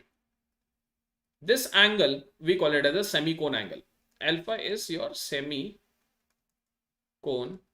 angle. Okay, fine. Now, how we can obtain a hollow cone? एक right circular hollow cone कैसे मिलेगा? What we can do is we can keep this particular line, and if you try to rotate, अगर इस line को rotate करेंगे, then we'll be able to obtain what? We'll be able to obtain a right circular cone. Yes, if I'm having a line and if you try to rotate this, I'll be getting a hollow cone. Yes or no? And this line we call it as generator. ठीक है, अगर मैं एक shape को किसी के about axis के about rotating, that is basically generating the curve, that is we call it as generators. So in a right circular cone we can have how many number of generators? How many number of generators we can obtain? Can you tell me, in right circular cone, how many generators are present? A question was asked. Tell me. In a right circular cone, if I say there is a straight line, this is one generator, second generator. So how many generators we can obtain? In a right circular cone, we can have infinite generators. Infinite generator होते हैं एक right circle cone में. But if I talk about end generators, if I talk about end generator means the extreme point. So these are end generator. This is also end generator. So in a right circular cone, we are having only two end generators. In a right circular cone, we are having two end generators. But if I talk about only generators, we are having infinite generators in a right circular cone. Yes, ठीक है आशीष? No, it's not 4, it's 2. ठीक है, clear? Generators will be infinite. और इसी सारे generator को when we are joining, we are getting a right circular cone. Okay, is this clear? Right. So वही right circular cone को if we are cutting with respect to vertical, let's suppose this having theta. If theta equal to how second end generator, because let us say this is one end, right? अब इसको आप थोड़ा सा ऐसे देखिए. Let's say this is one right circular cone, है ना? This is one end and this is the second extreme end. We are starting from this. This is the one extreme and this is the second. Return to this. Okay. So if I trying to have a two right circular cone, something like this. So here we are having two end generators. ठीक है? We are having two end generators. Clear Hardik?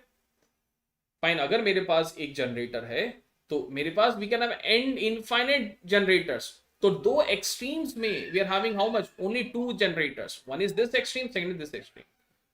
Okay, that is why I am saying we are having two end generators, right? Okay, now अब इसी right circular cone को we are cutting, we are using some section plane and we are getting some curves. Okay, so what is this curve? So if the theta is equal to 90 degree and the angle that we are making is with the vertical, the section plane, that angle that we are making is, that means if we are having this angle to be 90 degree, then we're getting a circle. If this theta is we can say yes, when the theta is we can say this is your angle, right? इसको ऐसे देखते हैं. This is your with the vertical, this is the angle. Okay, or you can say it like this. ठीक है, fine. This is that angle. इसको यहाँ पर देखते हैं. हाँ.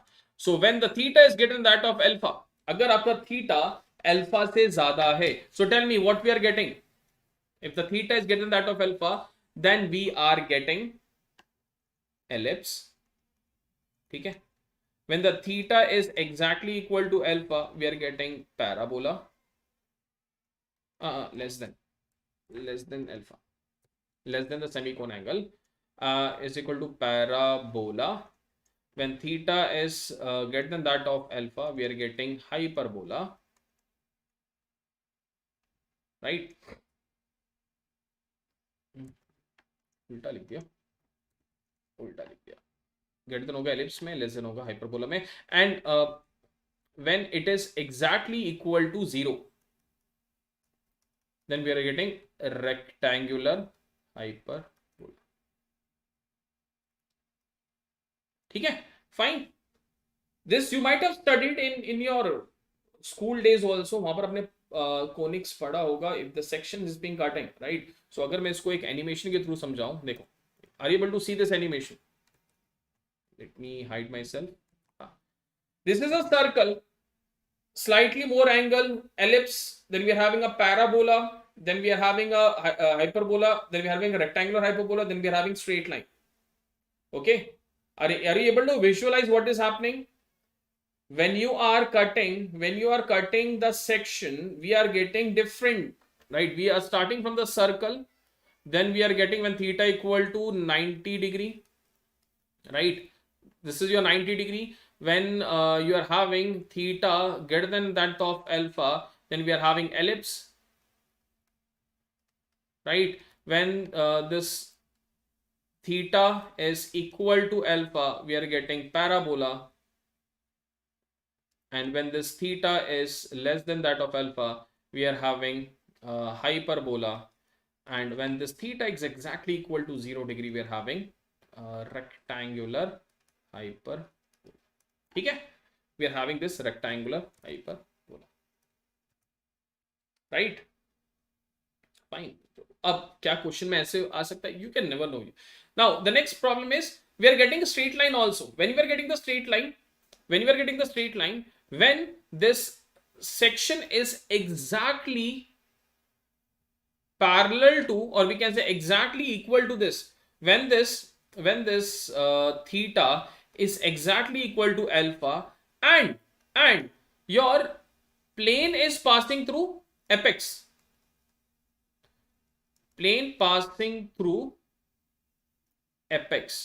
then only we'll be getting the straight line. तो question ये है, if theta is equal to alpha, are we getting parabola or are we getting a straight line? It depends कि plane कहां से जा रहा है. If the plane is going apart from apex, then we'll be getting a parabola. अगर यही plane it is passing through this one, right, apex, then we'll be getting a straight line. Okay. अच्छा, एक और example, एक और question. This kind of statement based question you can expect. Let us suppose we are having a right circle cone. It's a hollow cone which we also called as nappy, and इसको हम nappy भी बोलते हैं. Let us suppose my question is the section plane is passing through apex, right? It is passing through apex and theta is greater than that of alpha. Tell me, theta is greater than that of alpha, what you will be obtaining? अगर जो section plane है, if it is passing through apex and the angle, section plane angle is greater than that of alpha, what profile you will be getting? Let's see who will be giving me the answer.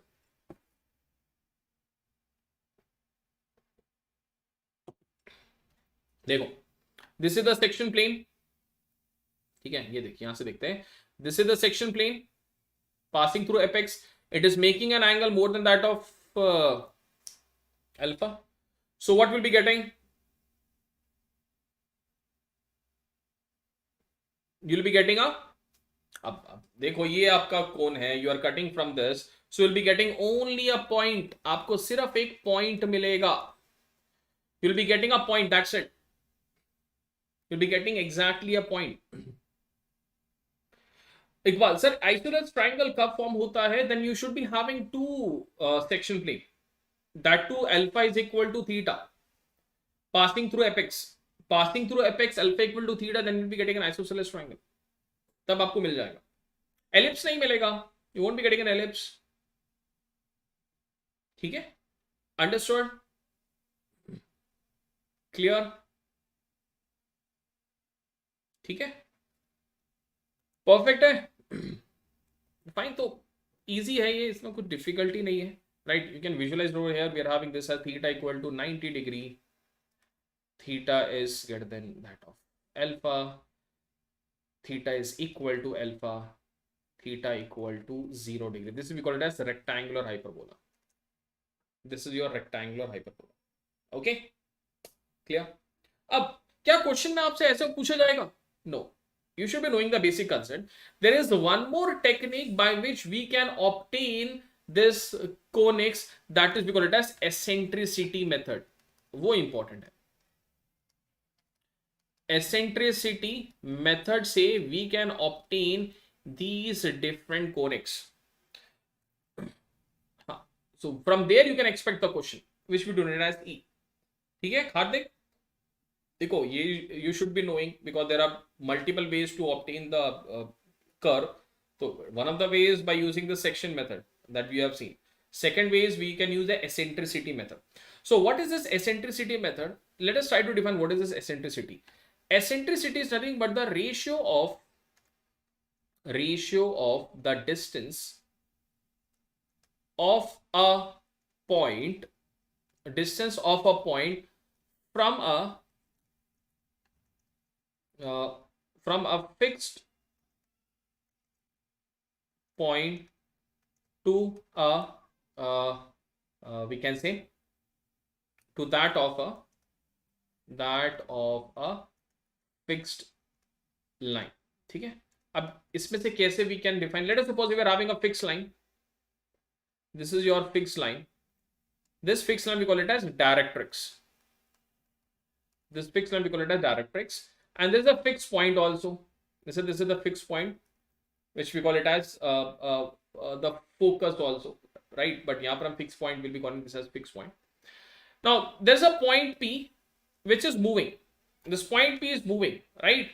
So the distance of this point, let's say this is your perpendicular, this is point K, and this distance is PF. So eccentricity is nothing but the distance of the fixed point to that of the fixed line. This distance is called as eccentricity. This distance we call it as eccentricity. मतलब ये point P move कर रहा है. It is continuously moving like this. Okay, it is continuously moving like this. So this point P, always the distance will be same. If this point P is present over here also, then this distance versus this distance will be same. That is P dash F divided by P dash K. This distance will be same. So how we are relating this with conics? So what is conics? Conics is basically the locus obtained by this point P. The locus obtained by this point P, जो ये आपको curve मिल रहा है, this curve we call it as conics, है ना? This curve we call it as conics. So it is the locus of a point moving on a plane, okay, moving on a plane such that its eccentricity is constant.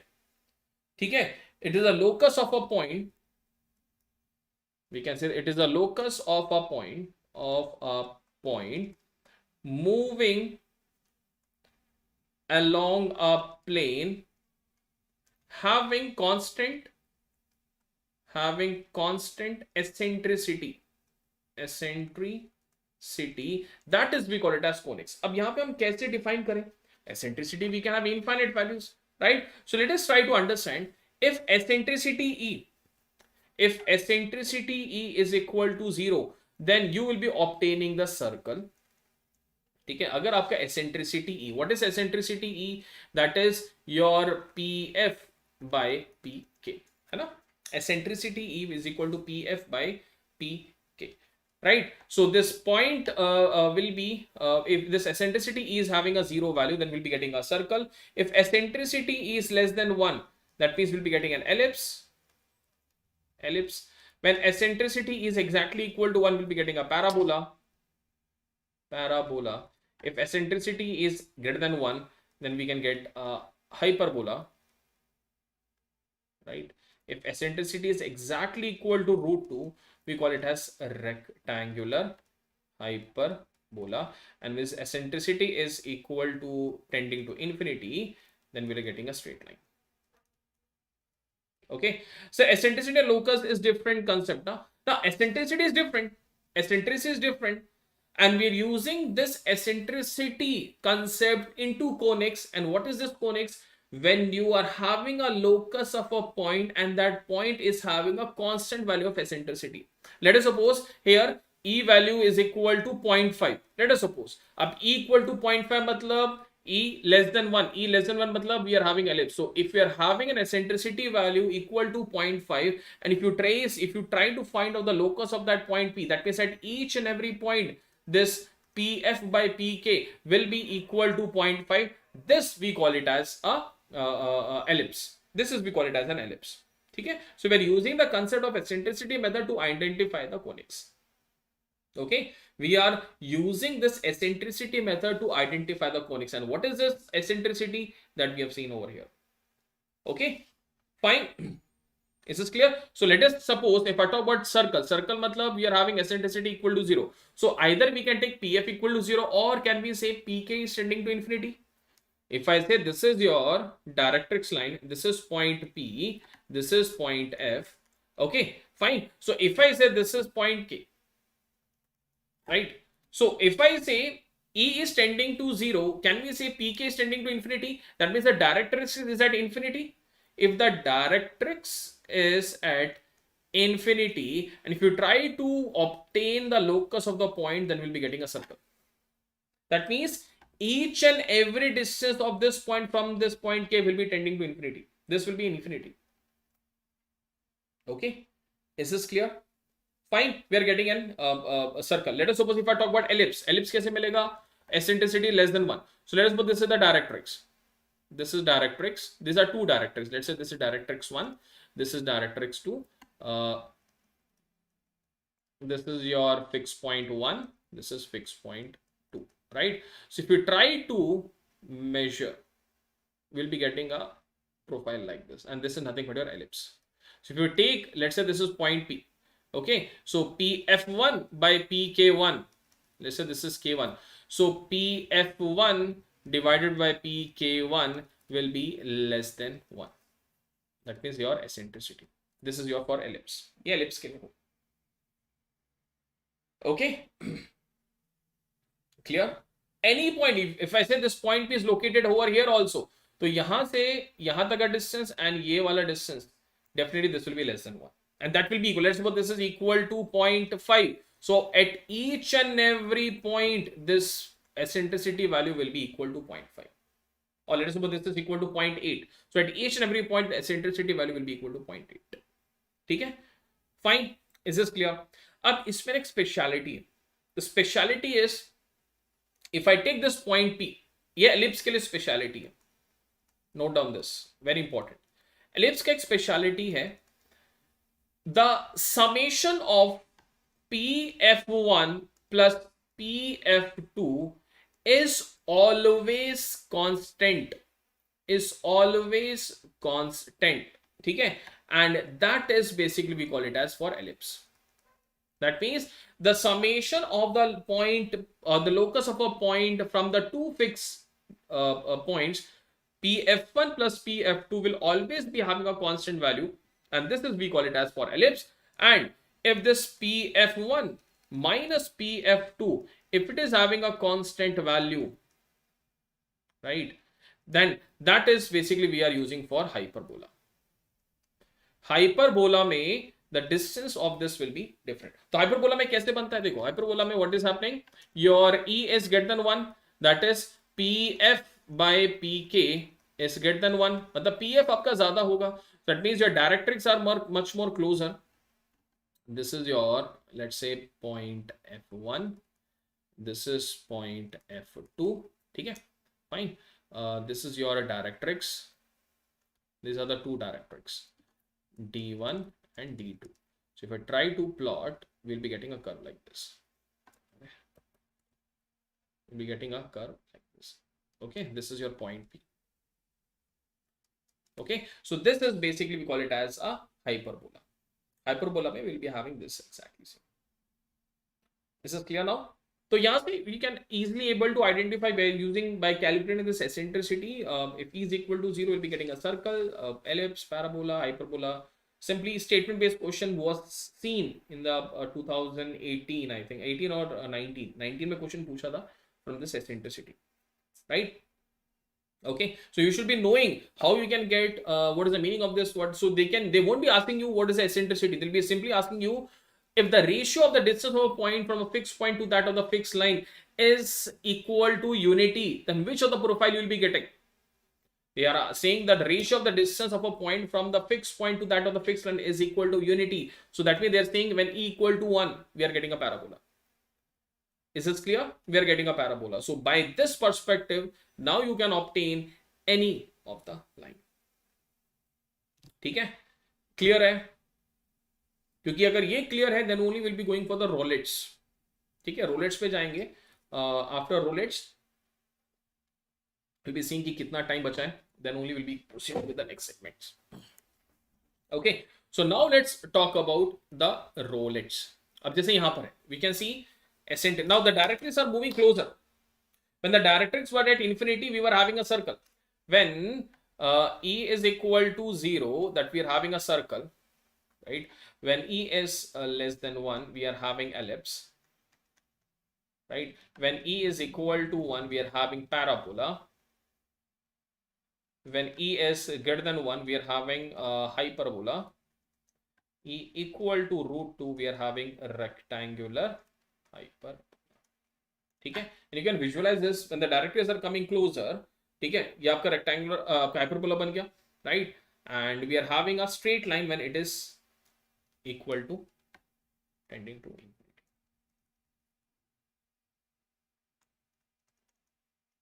Clear? And what is E? Is equal to pk by pf by pk. This is directrix, this is your fixed point, right? This is point P and this is your distance. ठीक है, eccentricity statement based question you can definitely expect in your examination. बिल्कुल possible है, right? Instead of giving you the direct value of eccentricity, they'll be asking you in form of statement based. तो वहां से you can now answer to this problem very easily. Clear? चलिए, चलो. So now let's talk about rollets. Now, what is the rollet? Rollet is basically when you are getting a curve when another curve is rolling without slipping. Okay, rollet is a curve that we are getting by a generator or a pole or by a point attached to a given point, and that curve is rolling without slip along the given curve. We call it as rollets. Now, we are having different classification of rollets. Now, there are two possibilities. When the radius is tending to infinity, and when the radius is not tending to infinity. If the radius is tending to infinity, can you tell me which kind of profile you will be getting? अगर कोई curve का radius is tending to infinity, then can you tell me which kind of profile you will be getting? अगर आपका radius is tending to infinity, will be getting a straight line.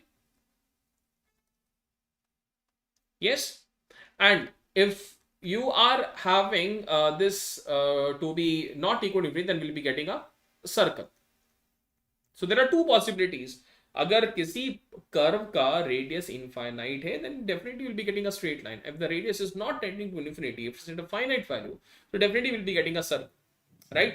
So what is happening is, if one of the curve is rolling without slipping over another curve, okay, fine. So if you try to visualize, if I say this is the fixed curve, this is the fixed curve. Statement base Hardik you can expect, देखो normally drawing से ना statement based question ही आते हैं. They are usually asking the statement based question only, right? So this is the fixed curve, and this green curve is rolling without slipping.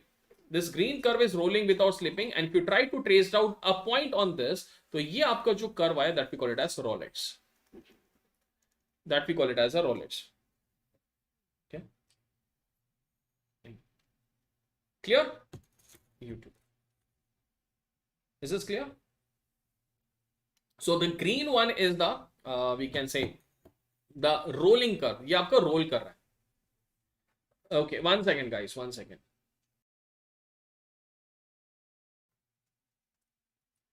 Right?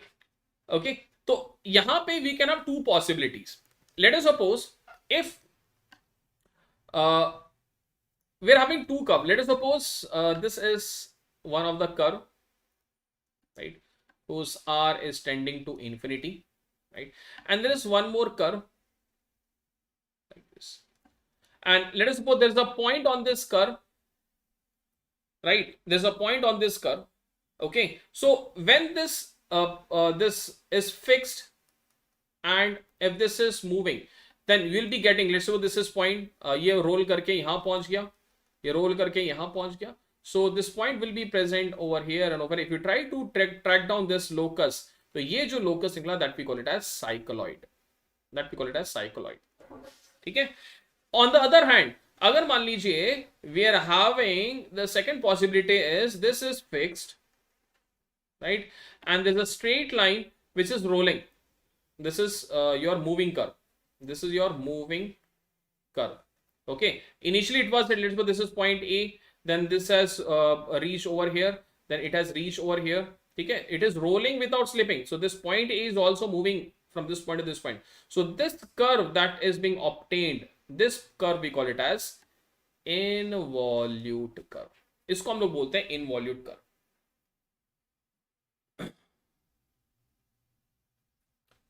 Okay, yes, clear. अब यहां पे questions कैसे आते हैं? Question देख, you can expect is apart from this there are many possibilities, apart from this there are many possibilities, right? So now, so if I say there is one curve, ये आपका एक बड़ा circle है which call it as cap, normally the capital letter I am using for the fix and the small letter I am using for the moving curve. ठीक है, small letters is basically for the moving curve. ठीक है, तो let us suppose this is a fixed curve and इसके ऊपर the circle is rolling without slip. ठीक है, rolling without slip. This is point P, it is rolling. So which kind of profile you will be getting? So this kind of profile, when the body, when the curve is rolling above the curve, then we call it as your, yes, epicycloidal curve. Okay, epicycloidal curve. On the other hand, if I say there's a fixed curve and there's a moving curve and it is rolling inside this point P, आपका point P है, ये आपका point P है, which locus we have to trace down. तो ये fixed है, this one is the capital R that is being fixed. ठीक है, this is being fixed, this is moving. So when you trace down this profile, then here we'll be getting a hypocycloidal curve. ठीक है, जब fix curve के अंदर when a curve is rotating we call it as hypo, when fixed curve के ऊपर we are having this kind of situation we call it as epicycloidal. So can we have involute में something like this? क्या involute में, और we won't be having like this, है ना? Involute में तो ऐसा possible ही नहीं है, ये तो throughout will be having same possibility, but in cycloidal we can have two possibilities like this. अगर ये कर्व इसके ऊपर रोटेट करे and the same if it is rotating over to this. But tell me one thing, the kind of curve that will be getting in this and this will be same or different. अगर मेरे पास this is a fixed line, ठीक है, और fixed line के ऊपर a circle is rolling without slip and fixed line के नीचे a circle is rolling without slip, in both case this P point will be having one profile like this. ठीक है, क्योंकि ऐसे करके rotate करेगा, this P point will be reaching over here, then here. If you try to join, you'll be getting a locus. Here also, when this roller is rolling, so इसमें भी what will be having? Will be having the same curve. इसी कारण सिर्फ cycloid में we are not having hypo or epi. ठीक है, सिर्फ cycloid में we are not having hypo or epi. But yes, if this straight fixed line is changed to a curve, change to a curve, ठीक है, then we are having epi and hypo, then we are having epi and hypo. Clear? इसमें भी if you see here what is happening, इसमें भी ऊपर और नीचे rotate कर रहा है, but here the fix is having the radius is tending to infinity, so here we are not having epi or hypo, we simply call it as cycloid. Okay, but here because the radius is not tending to infinity, capital R is not tending to infinity, so that simply means we'll be having epi and hypocycloid. Clear? Correct, Arpit. Very good. अब एक और possibility है, can we have this point P outside this curve? If this point P is outside this curve, we call it as trochoids. Okay, that means if I say this is the straight line, okay, and this is the curve that we are having which is rolling. Okay, fine. So if this point P is outside this curve, let's say this is point P. So if CP is greater than small r, then here we'll be getting what? We'll be getting superior trochoid. Superior trochoid. ठीक है? Let us suppose if you're having this fixed straight line and this point P is located inside the curve. Let's say this is present over here. That means your CP is less than small r. So in this case, we'll be getting a inferior trochoid. We'll be getting an inferior trochoid. ठीक है? Clear? मतलब point P का जो location है, it is inside the curve. अगर ये curve के ऊपर होता on the curve, then that will be called as a cycloid.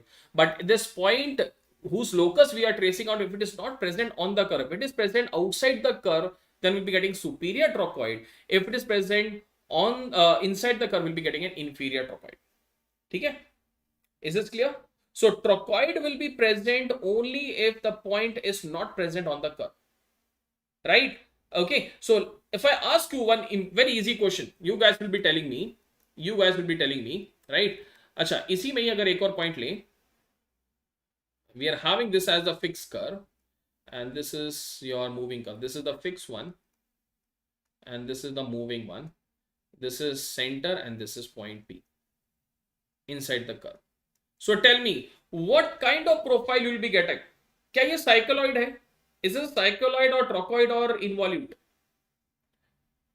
Do we get a trochoid? Do we get a cycloid or do we get a involute? देखो involute हो नहीं सकता. Involute के लिए आपका सर्कल फिक्स होगा और जो मूविंग होगा वो एक स्ट्रेट लाइन होगा. Not possible. Second possibility cycloid. अब साइक्लॉइड के लिए point P should be on the curve, है ना? It is not present on the curve, it is present inside the curve, so it will be a we can say inferior trochoid. Inferior trochoid. But as it is moving, as this moving curve is outside the fixed curve, so that we call it as epi. So the final answer is epi-inferior trochoid. Epi-inferior trochoid. Is this clear? Epi-inferior trochoid. क्या ये clear हुआ? और ये statement base आता है. The question is being asked repeatedly, statement base.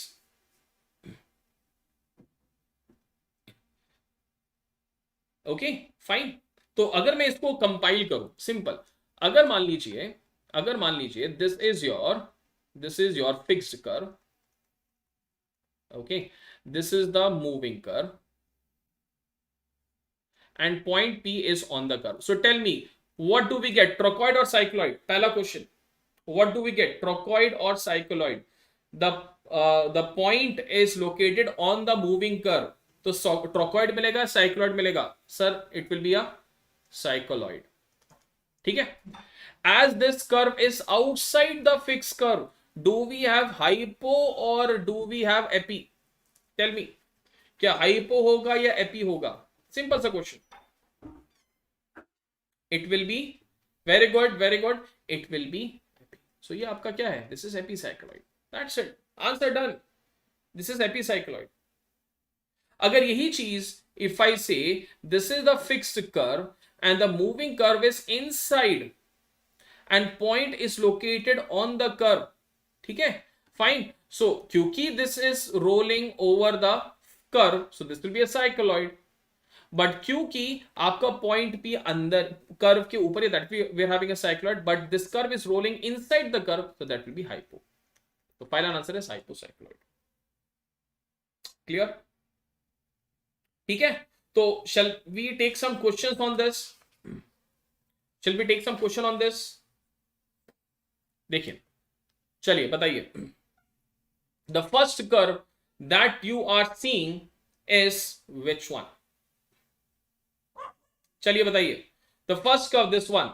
This is the point P and this is rolling, right? So we are tracing out this point. So which kind of curve, this curve, which kind of curve we are getting over here? Is it a trochoid or cycloid? Is it a trochoid or cycloid?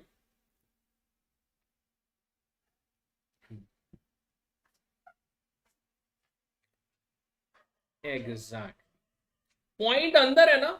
It is, if I take this as C, तो CP is less than R.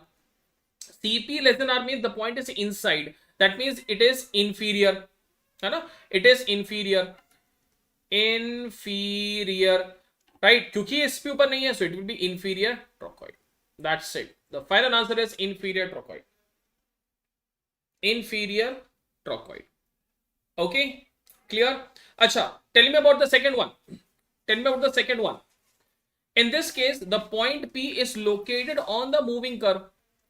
It is located on the moving curve, right? This is point P. It is located on the moving curve, or we can say CP is equal to R.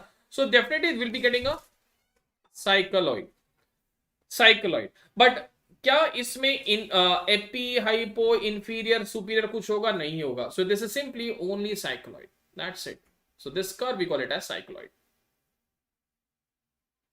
है ना? Clear? Fine.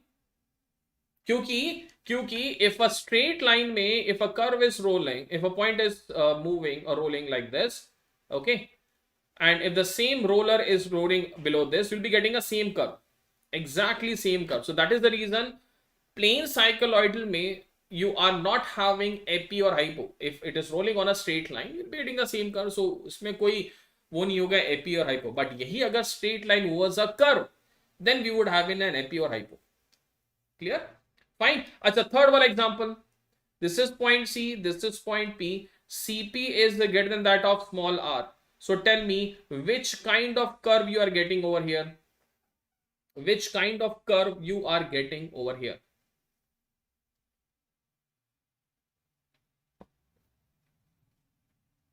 Definitely a trochoid. Definitely a trochoid. Now, trochoid तो अकेला नहीं होगा. Either it will be inferior or superior. Trochoid तो अकेला नहीं होगा. It will be either inferior or superior. As CP, as point P is placed outside the moving curve. So this will be a superior trochoid. ठीक है? अरे बाबा Madhuraj, it won't be epitrochoid. Epi तब होगा ना जब it is moving on a curve. It is moving on a straight line. Straight line में if it is rolling, if a circle is rolling without slip on a straight line, you will be getting the same profile. Either it is rolling above the line or below the line. हाँ, अगर ऐसा होता question, it would have been something like this. This is the fixed curve, right? अब इस fixed curve में if you're having this roller, right? This is C and this is point P, and if this is rolling like this, and if you're taking the locus of this point, so what kind of profile you will be getting?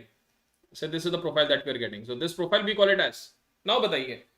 Now here CP is greater than that of the moving the radius of the moving curve, है ना? तो इसमें what kind of profile you will be getting? चलिए बताइए. Because this CP is not this point P is not on the curve, so it will be a trochoid. यह trochoid होगा. ठीक है? अब trochoid अकेला नहीं आता, या तो inferior या superior. This point P is located outside, so this is your superior trochoid.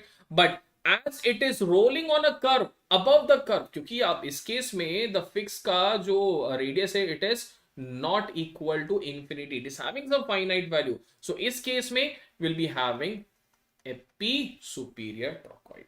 Very good Iqbal. Epi superior trochoid. Clear? Fine. So this curve that we'll be getting will be epi superior trochoid. Same example. Let us suppose this, something like this. This is a point P. This is C. So tell me, what kind of profile you will be getting? CP is less than R. Tell me what kind of profile you will be getting over here. Quickly.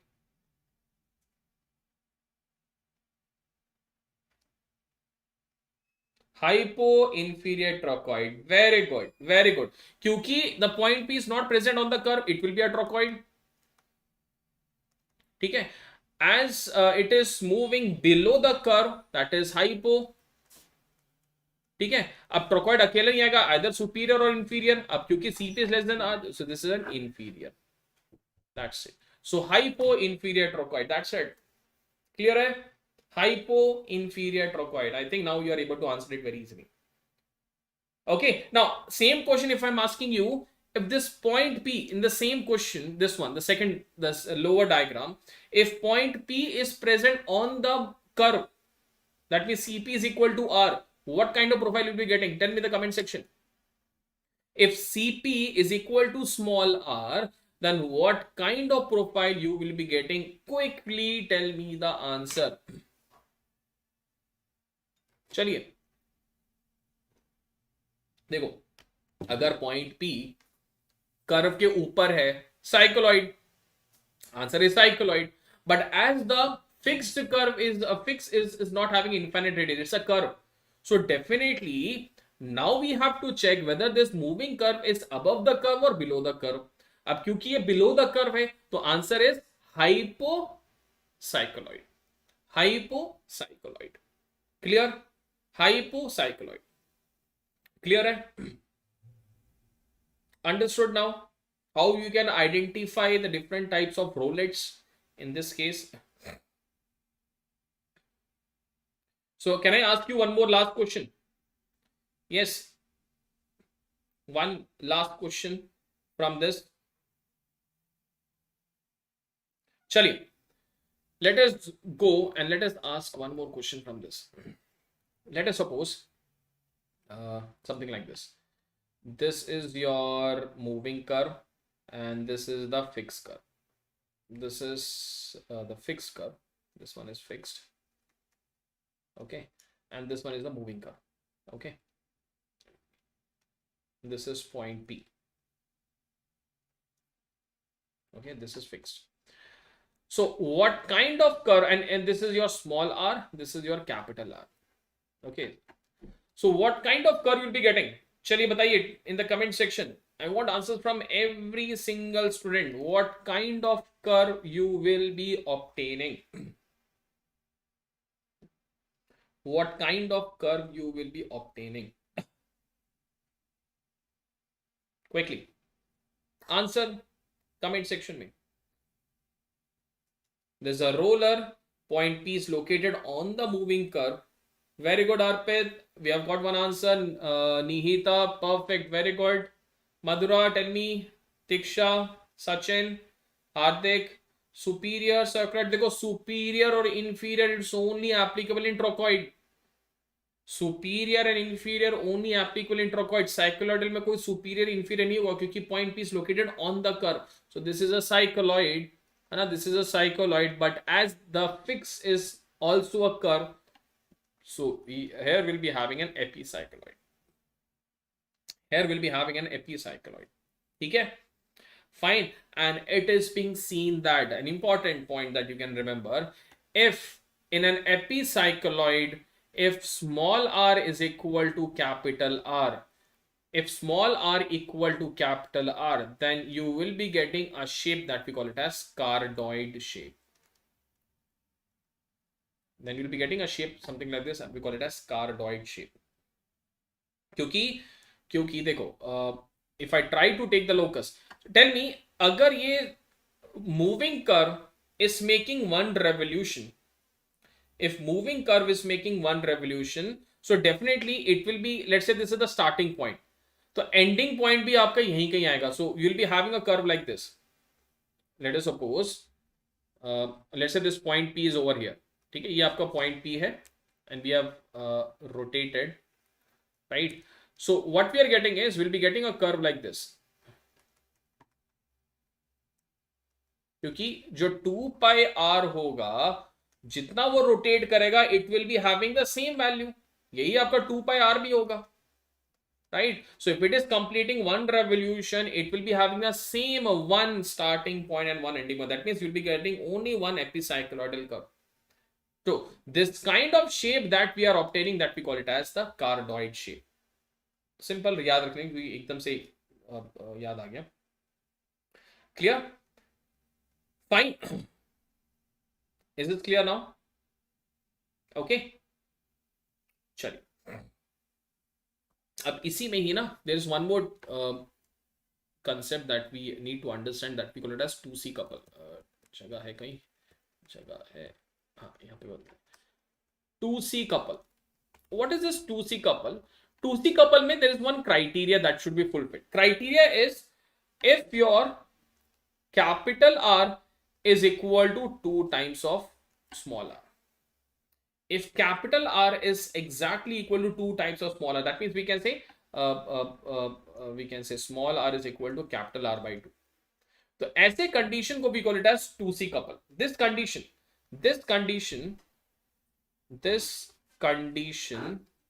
we call it as 2C couple. मतलब your capital R मतलब we are having the fixed curve. Okay, small r is the moving curve, right? Moving curve. Okay, right? So if any 2C couple, if we are having one equation, we are having one diagram as hypocycloid. Hypocycloid का मतलब, what is the meaning of hypocycloid? What's the meaning of hypocycloid? Hypocycloid will be something like this. This is your curve. This is the small curve. Okay, fine.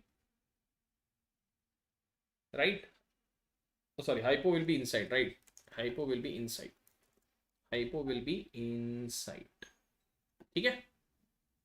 Hypo will be inside. Okay, so if you try to trace out the locus of this point P, if there is a 2C couple condition satisfied, and if you're having a hypocycloid, then you will be getting a straight line. Right? And if you're having a hypotrochoid,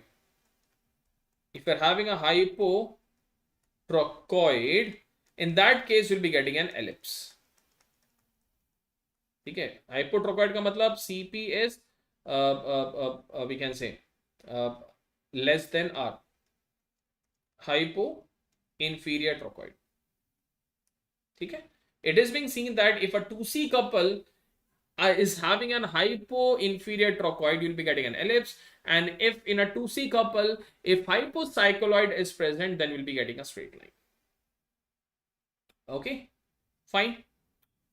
We can say that you have to remember very important note on this, क्योंकि AS में once was asked, so definitely you can expect ESE में भी a question from this 2C couple.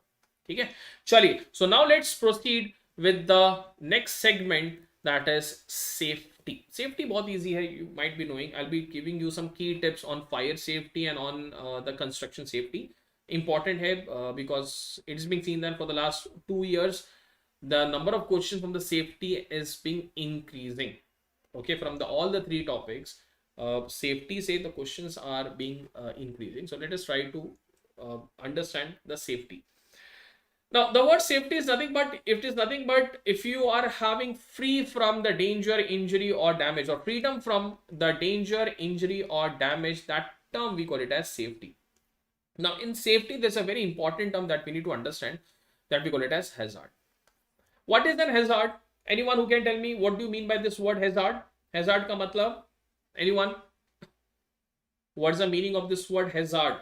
Hazard का मतलब something which is we can say harmful to any person, that could be harmful to the environment. Okay, hazard is nothing but any potential source or any source of potential damage of harm which can be resulting into adverse health effect or something to someone, to any property. Right? Like if I say one of the basic example that you might be knowing about, the Bhopal gas tragedy. You all might be knowing about this. Yes, है ना, Bhopal gas tragedy क्यों हुआ था? What was the reason for that? Anyone? What was the reason for that Bhopal gas tragedy? Tragedy, yes, anyone? Which gas leaked out from that Bhopal gas tragedy? याद है किसी को? Or only on paper you are remembering? Methyl isocyanide, I think, है ना? Sachin, Diksha, Iqbal, Arpit, yes, I think it was methyl isocyanide was leaked into the atmosphere, and due to that, the nearby zone was affected. That means that methyl isocyanide was the potential source of damage or harm or any adverse effect to the living person nearby, right? Okay, one more example that we can have is of Chernobyl. You might be knowing about this. There is one town in Ukraine which we call it as Chernobyl, right? And till now, till today, we call this as a dead city. अगर आप देखेंगे online also, you can see it is called, it is referred as a dead city. The persons, they are still not residing nearby to that places on in that particular area. Okay, so hazards can be classified under 5 different categories. We can have biological, we can have psychological, we can have physical or chemical. So if I try to define types of hazards, so hazards is basically having 5 different classifications. One is biological.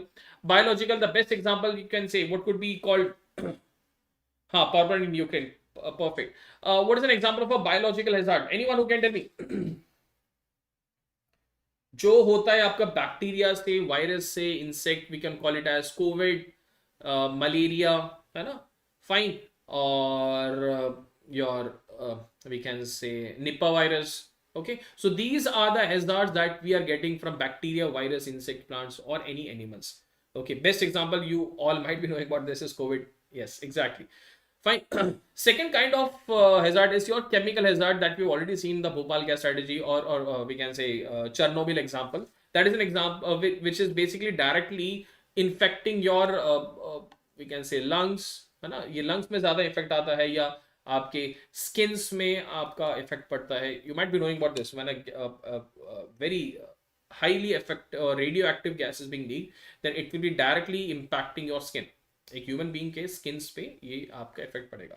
Ergonomic is basically we are talking about some repetitive work और work station में, like if you are sitting in right now, it is always advisable that the back should be always be making an angle of 90 to 110 with the horizontal, right? It should be always be having this kind of inclination.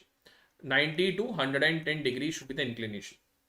Okay, you might be seeing that some chairs, ergonomic chairs is costing near amount 15 to 20,000. You might have seen this kind of price ranges, because that kind of chair is very safe for any person. Because if you're not having ergonomic correct chair, if you're sitting for a longer duration, you can have many problems. You can have the problem in the back, you can have the problem in your we can say in your neck also. ठीक है, neck में भी हो सकता है, colon cancer तक भी होता है. It is being proved that if you're not having an appropriate chair, you can have colon cancer also. You can have back में भी problem हो सकता है, neck में problem होता है, shoulders में effect होता है. So we can have different kind of problems. So if you're not sitting, like if you're having the laptop or desktop, it should always advisable that it should be having at the same level, right?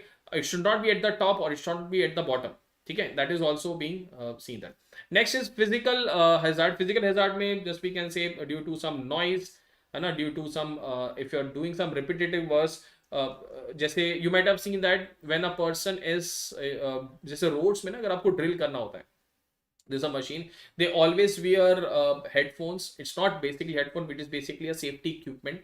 Okay, they are wearing the gloves which is absorbing the vibration. So all this particular hazard we call it as is coming under the physical hazard.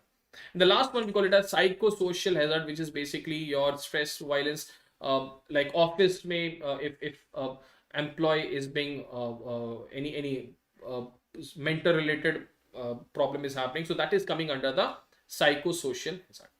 Ergonomic, one more time. Ergonomic is basically if you are not having proper workstation matlab, let us suppose my studio is my workstation, so I should be having an appropriate height of the table, I should be having an appropriate distance from the screen, I should be having a proper ergonomic chair, right? If you're sitting for long hours, let's suppose you're sitting for continuous 8 hours or 10 hours, so definitely you should be having an ergonomic chair. Ergonomic chair matlab you should be having a proper inclination. You might have seen that some chairs are having inclination something like this. Let's suppose अगर ये आपका chair है, ठीक है, और if the chair is something like this, it is quite very uncomfortable. You cannot sit for prolonged duration. अगर आपके inclination ज़्यादा है, right, if a chair is having a large inclination, you cannot sit for a longer duration. Fine, you can have problems on the back also. So it always advisable you should be having the angle between 90 to 110 degree as appropriate angle. So where we are studying this is basically a potential damage to your organs, right? So that we call as the ergonomic, hazard. Okay, let us suppose you are working in a production plant and you are having some repeated movement that you have to pick a body, you have to pick a object and you have to keep it. So if you are for the entire 8 hours of shift you are doing this, then definitely you will be having some problems with your some body part, right? अगर आप एक ही चीज बार बार एक ही चीज करते रहेंगे for the 5 years if you are doing this particular work, so definitely you will be having some problems. So it is always be advisable if you are doing some repetitive works, you should be having frequent breaks in that. ठीक है, तो ये सब कहां से पता चला? This is basically we are getting from the knowledge of the ergonomic hazard. Is this clear? Fine. अब ये सब hazards को control करने के लिए there should be a governmental body, है ना? There should be a body. So we are having OHS, which you call it as Occupational Health and Safety. ठीक है, Occupation Health and Safety. This is basically covering the multiple field. That means safety also, health and welfare of the people at the workplace. ठीक है, और इसको कौन govern करता है? It is being govern by two bodies which is your WHO and ILO. ILO basically means we call it International Labour Organization. Okay, ILO represents International Labour Organization. ठीक है, fine. अब OHS में actual में there was a question that you can expect, हो सकता है they could ask you which of the industries is being covered under OHS. There is only 4 industries that is being covered. इसके अलावा if any industry is following OHS, it's well and good. They are not compelled to follow. So the industry that must be following the OHS, that is Occupation Health and Safety. The first one is your manufacturing unit or manufacturing industry.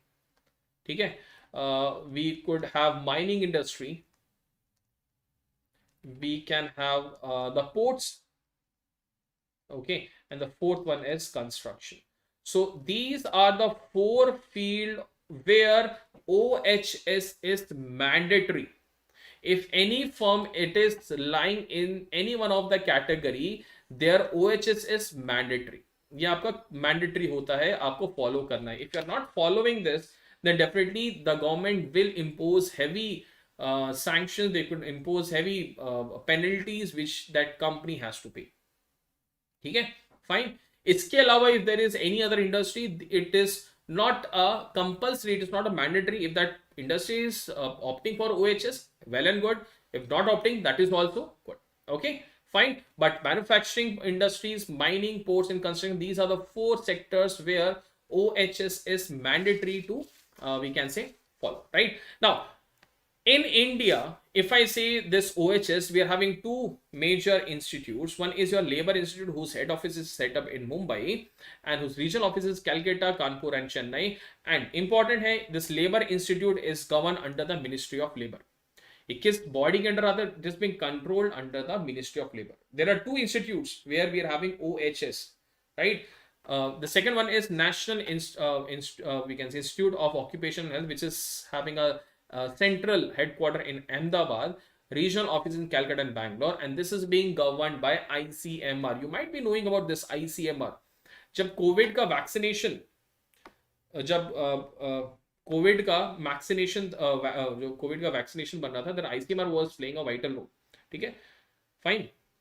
I think Indian Council of Medical Research, if I remember the full form of this, ICMR, Indian Council of Medical Research, which is basically a governmental body, and that is being we can say governing this National Institute of Occupational and Health. Okay, is this clear? Understood? Fine OHS institutes that ये आपको पता रहना चाहिए, might be you can get some data based questions. तो कौन कौन से institutes OHS institutions हैं इंडिया में? We are having labour institute, we are having national institute of occupational health, which is coming under which ministry? Ministry of Health, ICMR. Labor Institute, it is coming under the Ministry of Labor, that you should be knowing. Central region office is not mandatory याद करने के लिए, but अगर याद होता है ठीक है, well enough. If not, you should be knowing about this. Next you can have is the safety in construction and safety in your fire. Now what is fire safety? Fire is basically classified under 6 categories. We're having class A fire, B, C, D, E, F, and individual fires is having some specific symbols also and specific type. If the fire is basically due to wood, paper, fabric, plastic, or kind of trash, that could be your dry leaves also, right? So that is the type of fire that we are getting. We call it as class A type of fire, right? Second is when we are getting the fire being generated due to some flammable liquids like gasoline, okay, or any oil. So this is basically we call it as class B type fire.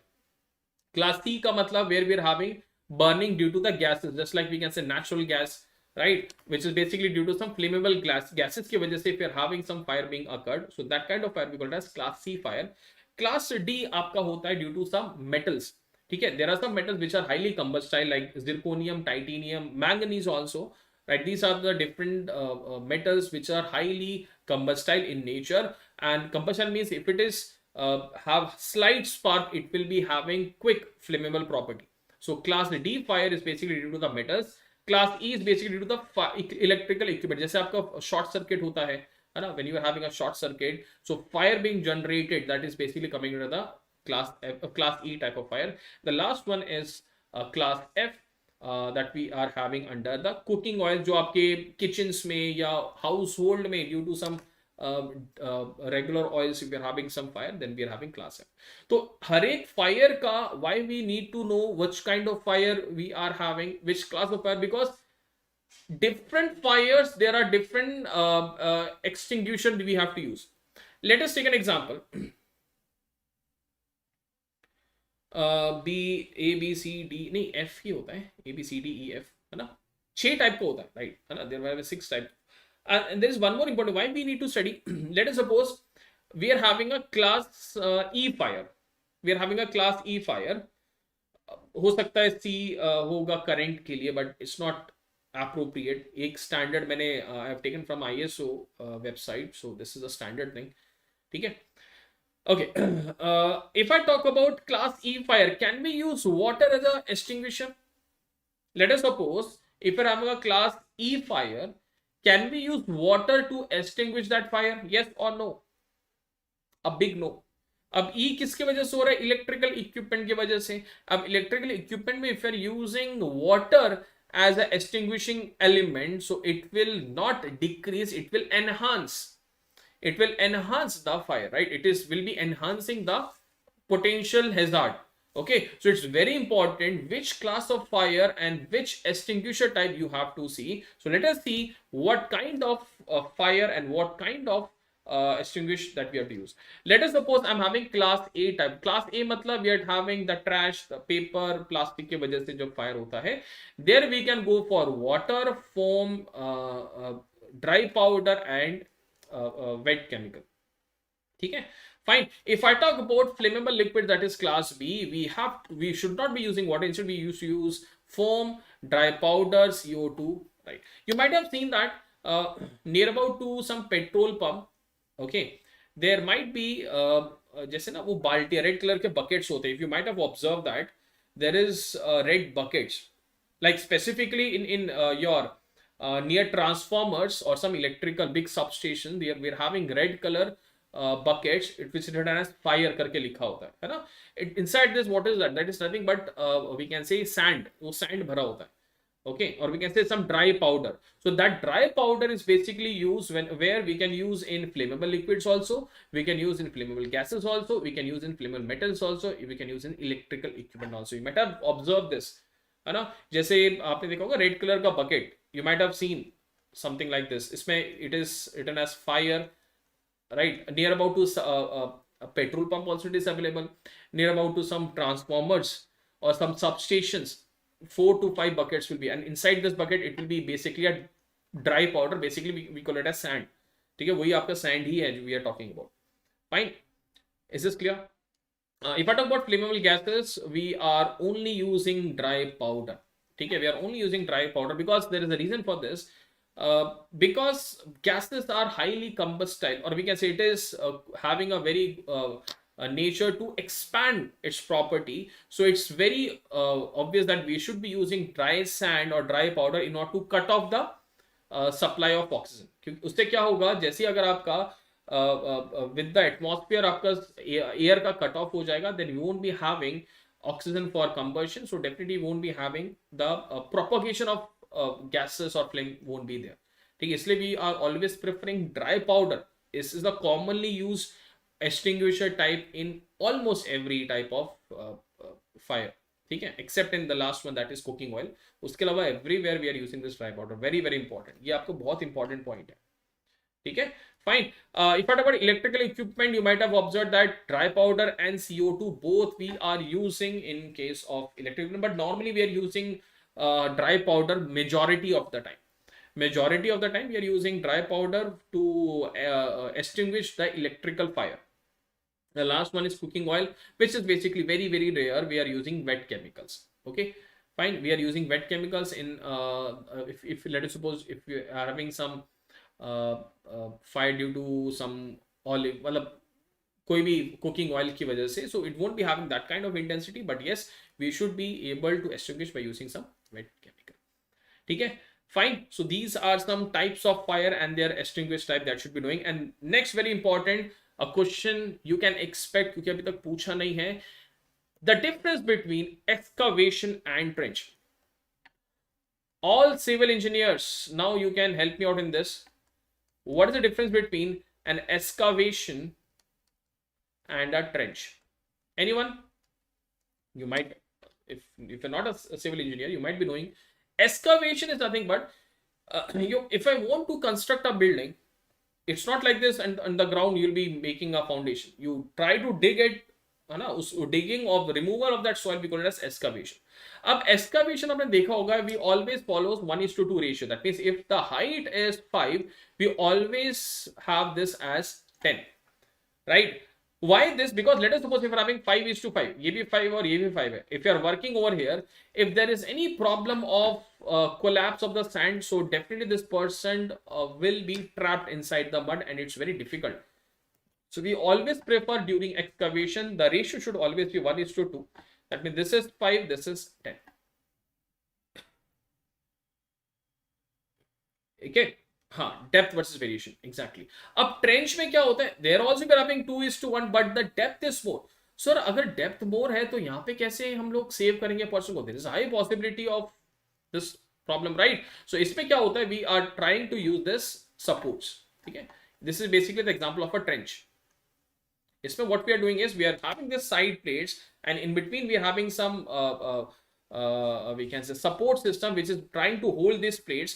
And normally trenching is being used whenever we are going for the pipeline construction or pipeline installing of the pipes. If you can see there is a pipe over here, है ना, ये आपका pipe है. So if you want to weld 2 different pipes, you have to work on the deep down.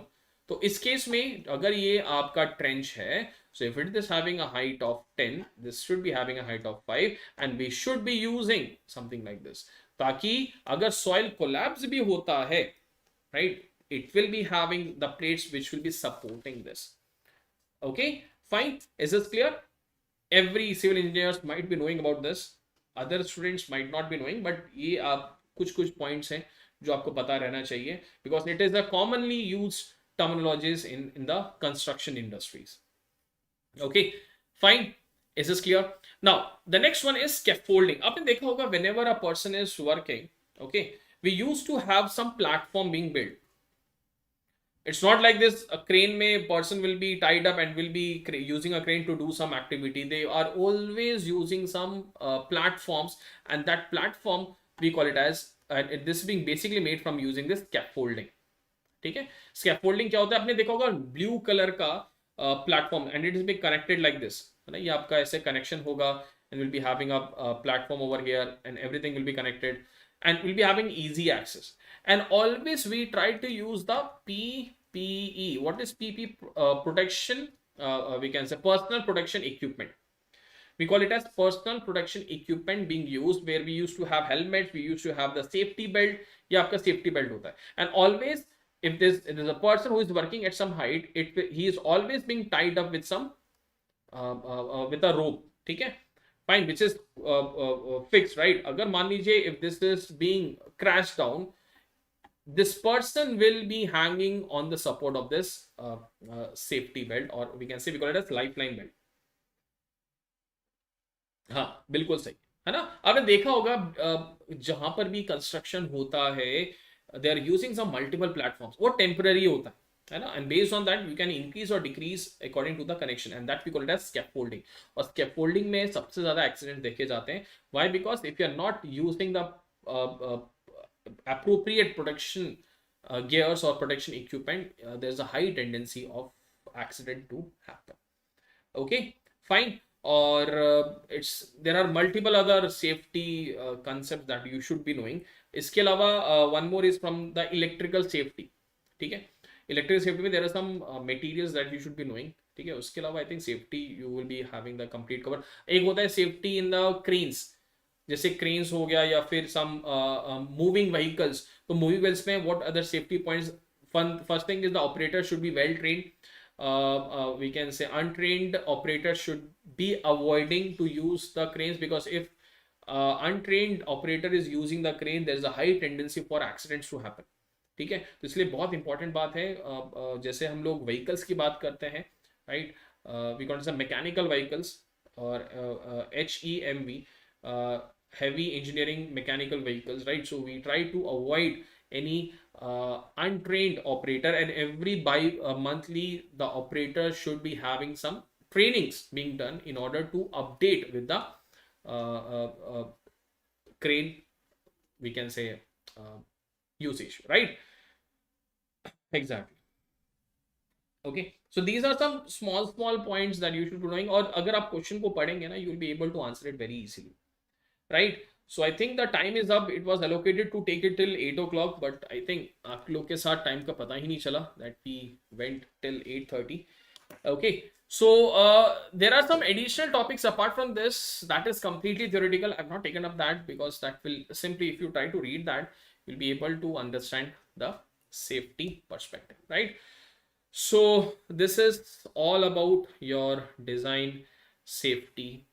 Almost we have covered 70 to 80%. Excavation area should be covered. Exactly. The surrounding, you should be using some tapes. So we call it as safety tapes, in order to avoid a person. If there is an excavation being done, let's suppose there's an excavation being done over here. Okay, so we always try to use the safety tapes. If you have visited any construction site, you might have observed. तो यहाँ पे safety tapes रखते हैं, so that a person is, if a person is not knowing about this excavated area, he or she should be alerted by using this, by looking at this tapes. Okay, I'll be sharing this PDF on my Telegram channel, that is mechanical by Suraj, right?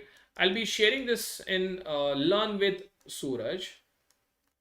ठीक है, दोनों Telegram channels में I'll be sharing this just after this in 1 or 2 minutes, right? So try to download this. You'll be having a quick recap, because projections का important है, Rolex important है, Konix important है. You can expect some statement based questions from that. Okay, so thank you guys for patiently listening to the session, and I hope you all enjoyed. So do not take tension. जितना पढ़ा है, try to just revise that. Do not go for any new topic. I won't recommend you, because if you are a serious aspirant, 19th is the date of examination. तो आज तो Valentine's Day था, तो बस 4 days is being left out. आज का दिन चला गया. Only 4 days left, so you should not be picking up any new topic, है ना? And try to make yourself motivated, and whatever you have studied, try to work on that. देखो 60% चाहिए, minimum 60% चाहिए. That is more than sufficient to get to the next level. So that is more than sufficient. Okay, so thank you guys for patiently listening. Thank you guys. Thank you, and Stay connected with Byju's exam prep. Thank you guys. Bye bye. Take care. Stay safe. Good night. Bye bye.